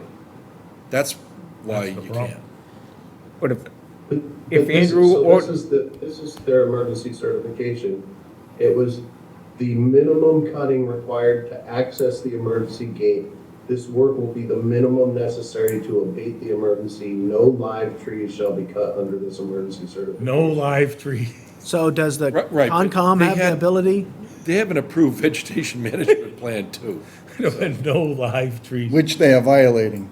And when they were found, when the violation filing was kind of put on hold, it was almost like putting somebody on probation, warning them, that if you break probation, you're going right into the clink. Now they've broken probation. If there's a mechanism to fine them or sanction them, it should be done. Bob, if the Airport Commission is responsible for the cutting of the vegetation there to keep the gate clear, right? Then why did they say that they didn't even know the Shoreline Aviation did it? Why was Shoreline Aviation taking it upon themselves to do it if it's I'm not their not sure we responsibility? have the Airport Commission's perspective on this yet. And then I they haven't heard put from chips the- down there on the ground, and I don't even know if that was allowed. They were supposed to clear a space Box to the the gate. gate, but they've lumped a bunch of chips Bill down there Finn, now, as which I is going to understand affect it, drainage and works for the Conservation Commission. He's their liaison to the Airport Commission. And my understanding is that Bill Finn is managing this work. Yes, he instructed them what to do. So, Under And he's whose been paid authorization, about the a- airport or the shoreline? Conservation Commission, he works for the Conservation Commission. And he's been paid about $170,000 through town funds to do this kind of destruction over the last, I don't know how many years. Well, that maybe includes some of the oversight he had at Veterans Park. But Right. he's being paid. I don't understand why they told us right there when they were sitting, when I asked them, they said they had no idea that that was gonna be done. That they said it was Shoreline Aviation did it. I asked them, point blank, Craig and, You should have the chair of the Airport Commission in and ask those questions. Oh, Wanna invite him? if Andrew issued a violation to Shoreline, would that stimulate them having to come back here again? because the violation is not valid because they're not the responsible, shoreline, right? it doesn't- You have another town board saying, okay. What, Andrew? The town board said no. They told me when I asked them, Bob, you said something to me afterwards, remember? I asked them, did you know Shoreline Aviation was gonna do this? Did they get your permission? Airport guy says no. Can't the zoning board act in their jurisdiction even if another board is saying yes? Absolutely. Zone board can do whatever you want. I agree So with, Andrew, I agree with Mr. Pesovich. I mean, if this happened from anybody else in town, it would be. It would be an issue. It would be a disaster. giant issue, okay? And this is clearly we didn't have to listen, so we're not gonna.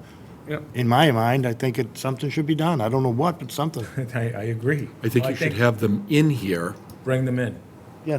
And that would get them in if you. Yeah, well, they have to come. I mean, they were supposed to come in with a vegetation management plan. That was absolutely undenied. And that vegetation management plan that they were going to give to you was intended to update the site plan so that their plan was consistent with the conservation plan. Right. But I'm gonna And that say- was supposed to be done about the end of July. I don't know where that is.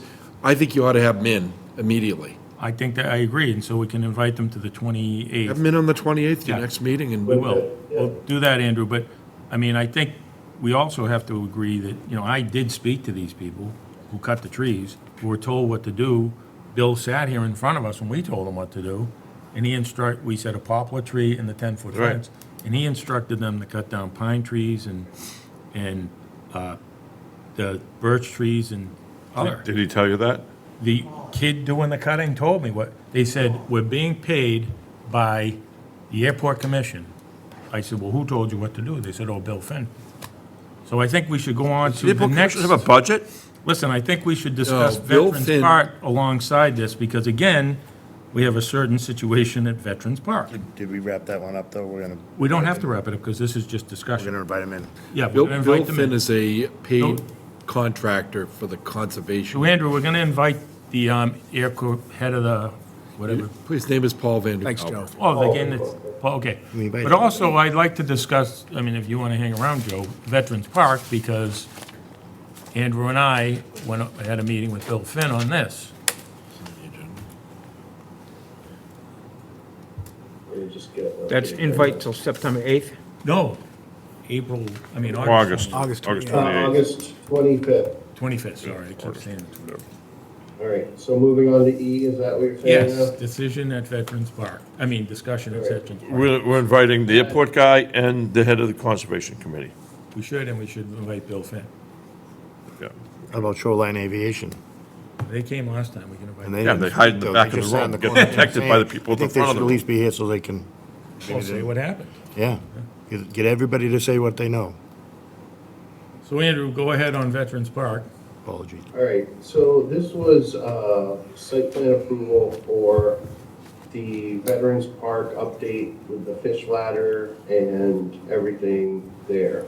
So I just want to go over a couple of things here, because we've had some issues with this property. It was in a flood zone, so they had to go through the floodplain permit process. And in that, I let them know that they were going to need to get site plan approval and they would need a building permit to do the work. So what they really were proposing at the time was to take this existing situation with the water wheel and this tiny old fish ladder, and they were going to expand it, fix it, and alter that whole area with a new fish ladder. And they were gonna add in this little walkway with a bridge to get over, and a second bridge to get over it. And that was really the site plan approval aspect of it, was this improvement. At the time, this is one of those issues where it's a town project, it's kind of getting pushed along through CPC, and obviously conservation was heavily involved with it being a fish ladder and stuff. And I believe my comments at the time were like, we've got to just make sure that everything's going to be like handicap accessible. And it was like, you know, one of these things where the comments were, well, oh yeah, well, Andrew will make sure it's handicap accessible when it comes to the building permit and all that stuff, you know. Well, you know, so we didn't really look at the handicap accessibility aspect of it during the site plan approval. Well, there was no building permit. Yeah.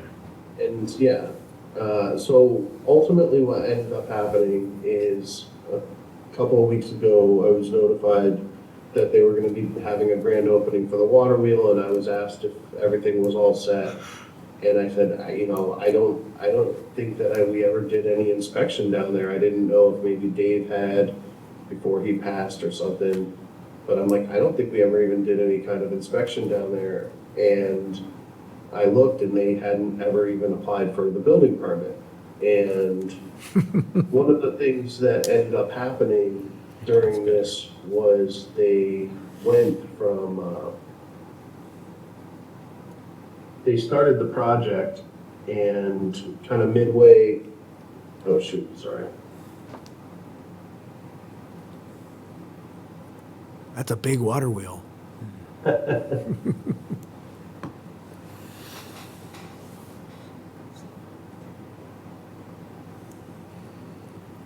So one of the things they did midstream was they decided to rip up the entire old walkways and redo them.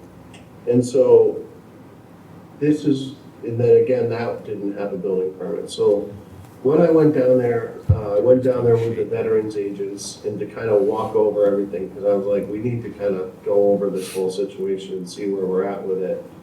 Because essentially we have an accessible route that comes right up next to basically a fall hazard. Because you've got this route right here, but you've got no guard, and then you've got about a 24-inch drop to the water line, and then it's about another 18 or 20 inches or so down to the actual ground underneath the water. So that really needed a guardrail all the way along there, and really should have a guardrail everywhere that meets the building code, so that nobody could fall into the water or anything. And these old picket rails really don't meet the building code. They don't have the 4-inch spacing. They really don't provide the same thing. So what I had suggested was maybe doing some posts with like stainless steel cables or something, so that you could still have the visual effect of looking through and seeing the ladder. It wouldn't do that. But you know, one of the other challenges that this does is when we make these improvements to existing sites, it really does trigger full handicap accessibility, because if you're inviting the public to come down and enjoy this new facility, but you don't provide access for everybody to equally view it and enjoy it and participate in it, then you're limiting the access to this new facility. And that was one of the issues, is really the only way to access it is through what they were determining was the old handicap parking spot over here, which really is just a sign that has a trash can and a couple of boulders in front of it. There's really nothing defined. The surface really isn't great. And then this entire pathway that comes down, you know, it's old asphalt, so you've got roots that are going through and creating bumps and cuts that are more than a half an inch. The entire path kind of slopes now down towards the, in towards this, the South River, basically, in the wetlands. Because after time, it's kind of settled. I mean, you can kind of see some even these cuts and whatnot that have formed over time. And so this really isn't an accessible route or an accessible parking spot, but yet that's the only way to park and access this new site. So I've met with Bill Finn, who was running this project, and I met with the site engineers, and I've gone over these aspects because, one of the things is, especially when you're creating walkways, every 200 feet, you have to have a little, 5x5 area so that, folks can pull off to the side, let somebody come through and, and then be able to keep on your way so you don't create bottlenecks if there's multiple people, say, having wheelchairs or any other difficulty moving to pass by each other, which we essentially have right here, and we essentially have that space right here and right here, but we really don't have anything all the way back along this side. So, and there's a couple of benches that they added, and they really get to have a space next to the bench as well. So they're going to be making some upgrades to this and some new changes, maybe rounding out this here so that they do have that 5x5, and then coming up with a plan to approach the CPC for more money to update this entire walk all the way down to here. And then recently, at the same time, I got requested, they wanted to put an art installation down here that was basically all these posts that would be wrapped with murals of the construction of the fish ladder. And I told them, you're going to trigger the same exact issue over here because this area was all built prior to the adoption of the AAB, and so that's why it's never had any work done on it really other than maintenance, so it's never had to be updated. But as soon as you install a new art installation and you're inviting the public to come down and enjoy it, if you don't provide equal access for everybody to go down and view and enjoy it, then you're limiting, who can go down there. And that's where we would get into some sort of liability and legal trouble.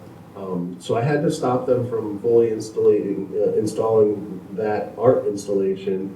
And so they're gonna also, again, now go back and look at redoing a whole entire plan to make this, to bring this whole gazebo and everything up into current accessibility codes. So we will be seeing these two aspects of this project coming back before the ZBA again for some sort of site plan approval, or in this case, maybe a modification of site plan approval. But I just wanted to impress upon the board the importance of dealing with all of these aspects during the site plan approval process and really looking at these things a little bit more closely and not necessarily relying on Andrew will catch it on the building permit and such stuff. There was no building permit. Especially in the last year, that's been really difficult for me to do. It's a good Well, point. truthfully, Andrew, those were all upgrades. Those walkways weren't supposed to be originally touched. Small pieces were. True, but I think, even adding these bridges and this stuff here Right, really they should should've have got a- triggered the whole right, thing. they We should have should've- caught it at the time. They should have got a building permit. Yeah.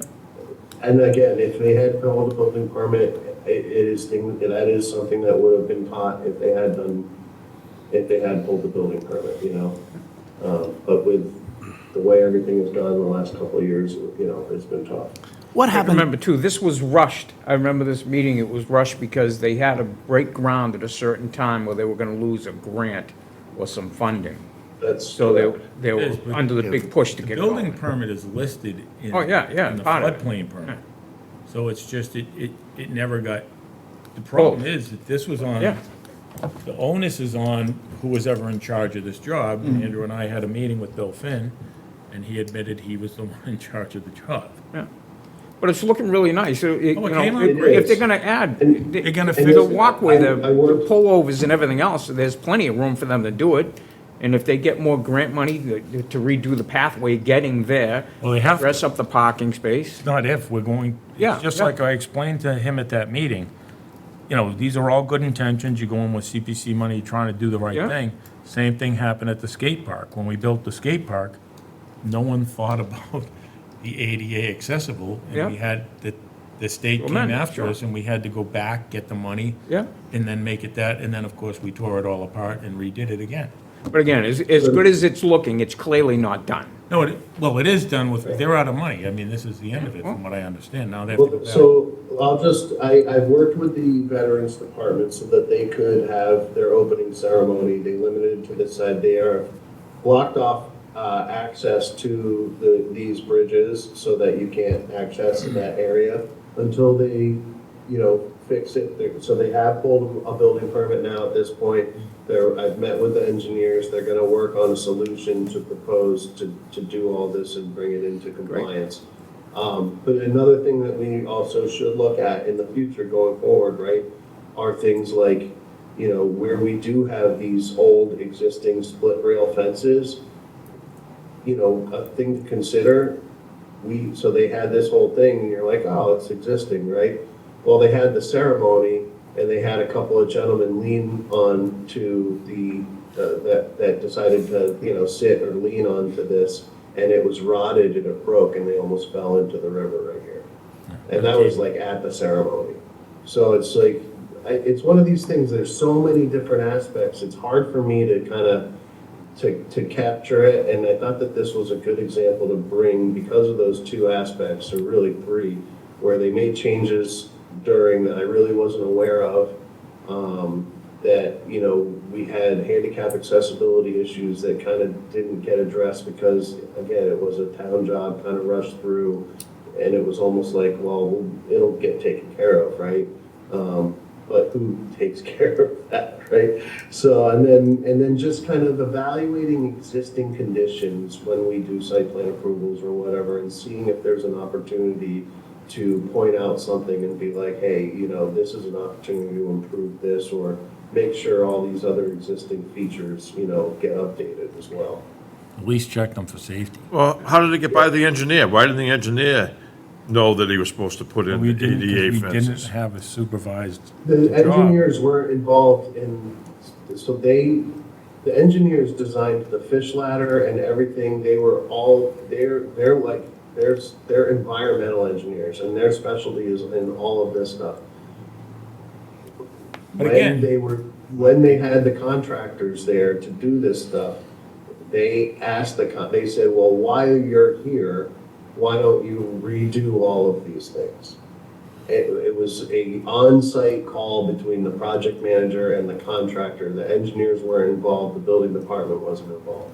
But Andrew, again, it comes down to what you just said, the project manager, which, we kind of dropped the ball there with a few things here.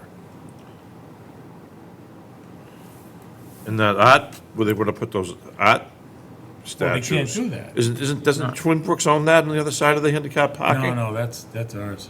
You sure? Yeah. What happens to the money that we get from fines, Andrew? Does it go back into your No, budget? we can't be finding ourselves. I'm not gonna, It's gonna be like you writing a check to yourself. Yeah, but it goes to Well, interest and budget. I generally don't issue fines as my initial, I issue a notice of violation, and the notice of violation will say, you've got so much time to comply or appeal, and that if you don't, I may issue, it may come with violations. So I usually give somebody the opportunity to comply or whatnot, and in this case, that's what they're doing. They're applying for the building permits, they're working with me to get the engineers, all that kind of stuff. So there would be, it would be the same as if it were a private organization that was doing this too, not, I would give them that same opportunity. I wouldn't find them. I don't know how I would ever find the veterans trust yeah, ultimately the ones that. Finding yourself on top of doing that, it would be a Yeah, you can't disaster. find yourself. I want to know how many nickels and dimes and quarters did they take out of that pond when they dug it all out? Did anybody run a metal detector over that? It was Yeah, this Tons is of money. a work in progress. They're working on it, it's going that way, you've Well, had honestly, meetings with them, Andrew, they it know what isn't- they need to do now. They were done, Larry, and what happened is by finding this, it will be now another work in progress because Andrew kept them alive by Sure. giving them the building permit. Yeah. To let them stay alive, to say, now this is progressing. But if it was to be closed at this, it's not right, you know, But but he by worked with them having and helped them. them open up the building permit, by having them start the permitting process for upgrading the handicap. That saves the project. route and the thing, it covers the town as far as a liability perspective, because we are we're in the process of upgrading the entire site. But they don't have the money right now to do that walkway, correct? They gotta get more money. to do Remember the that. permit extension stuff, Yeah. it's 4 years. Yeah. And I do know that the Veterans Department has spoken with the CPC about it, and they are Yeah. in favor. Yeah. Now, this project also, it stopped there for a bit because they were getting their funding lined up, correct? So. No, It there's stopped because of the There- endangered there was a- species. Yeah, the herring run they had to stop herrings, for. There was a fish. time. Yeah, it can only work during certain events. They only allowed to work at certain times. That's why all that goes on and off and on and off. Keep an eye on the herons. But they did do something, good thing, whatever they lined up the work so they could get it done in the segments, they did it and they were able to get more work in. Yeah. At least it didn't look like it, but at least it's not the bridge in Hanover. Yeah. Well, they get their permits now and they know what needs to be No, done. they don't. can- They're Well, they're in going to, process. yeah. Get They're it. working on it. Everything's being resolved. It's, Yeah. I'm working with Great. the project manager and the engineers, and we're gonna get it all resolved. I'm working with the Veterans Department.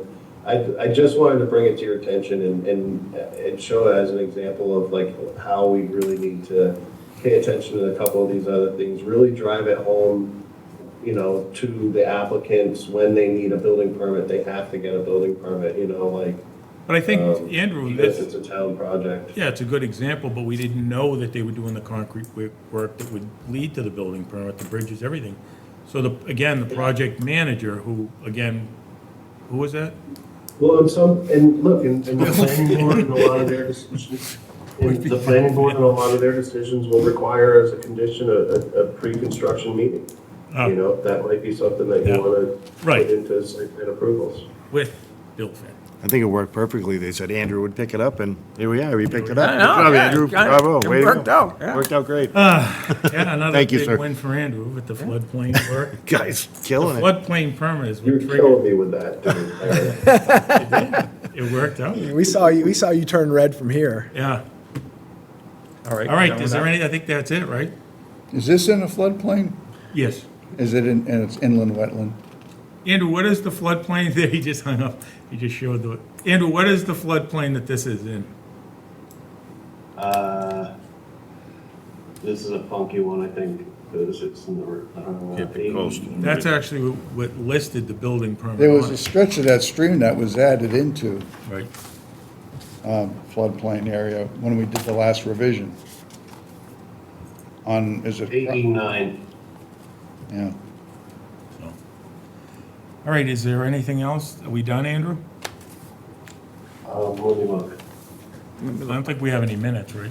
No, we don't. They did a nice job Zoning bylaw changes. on the water wheel. Yeah. All right, motion to adjourn. Second.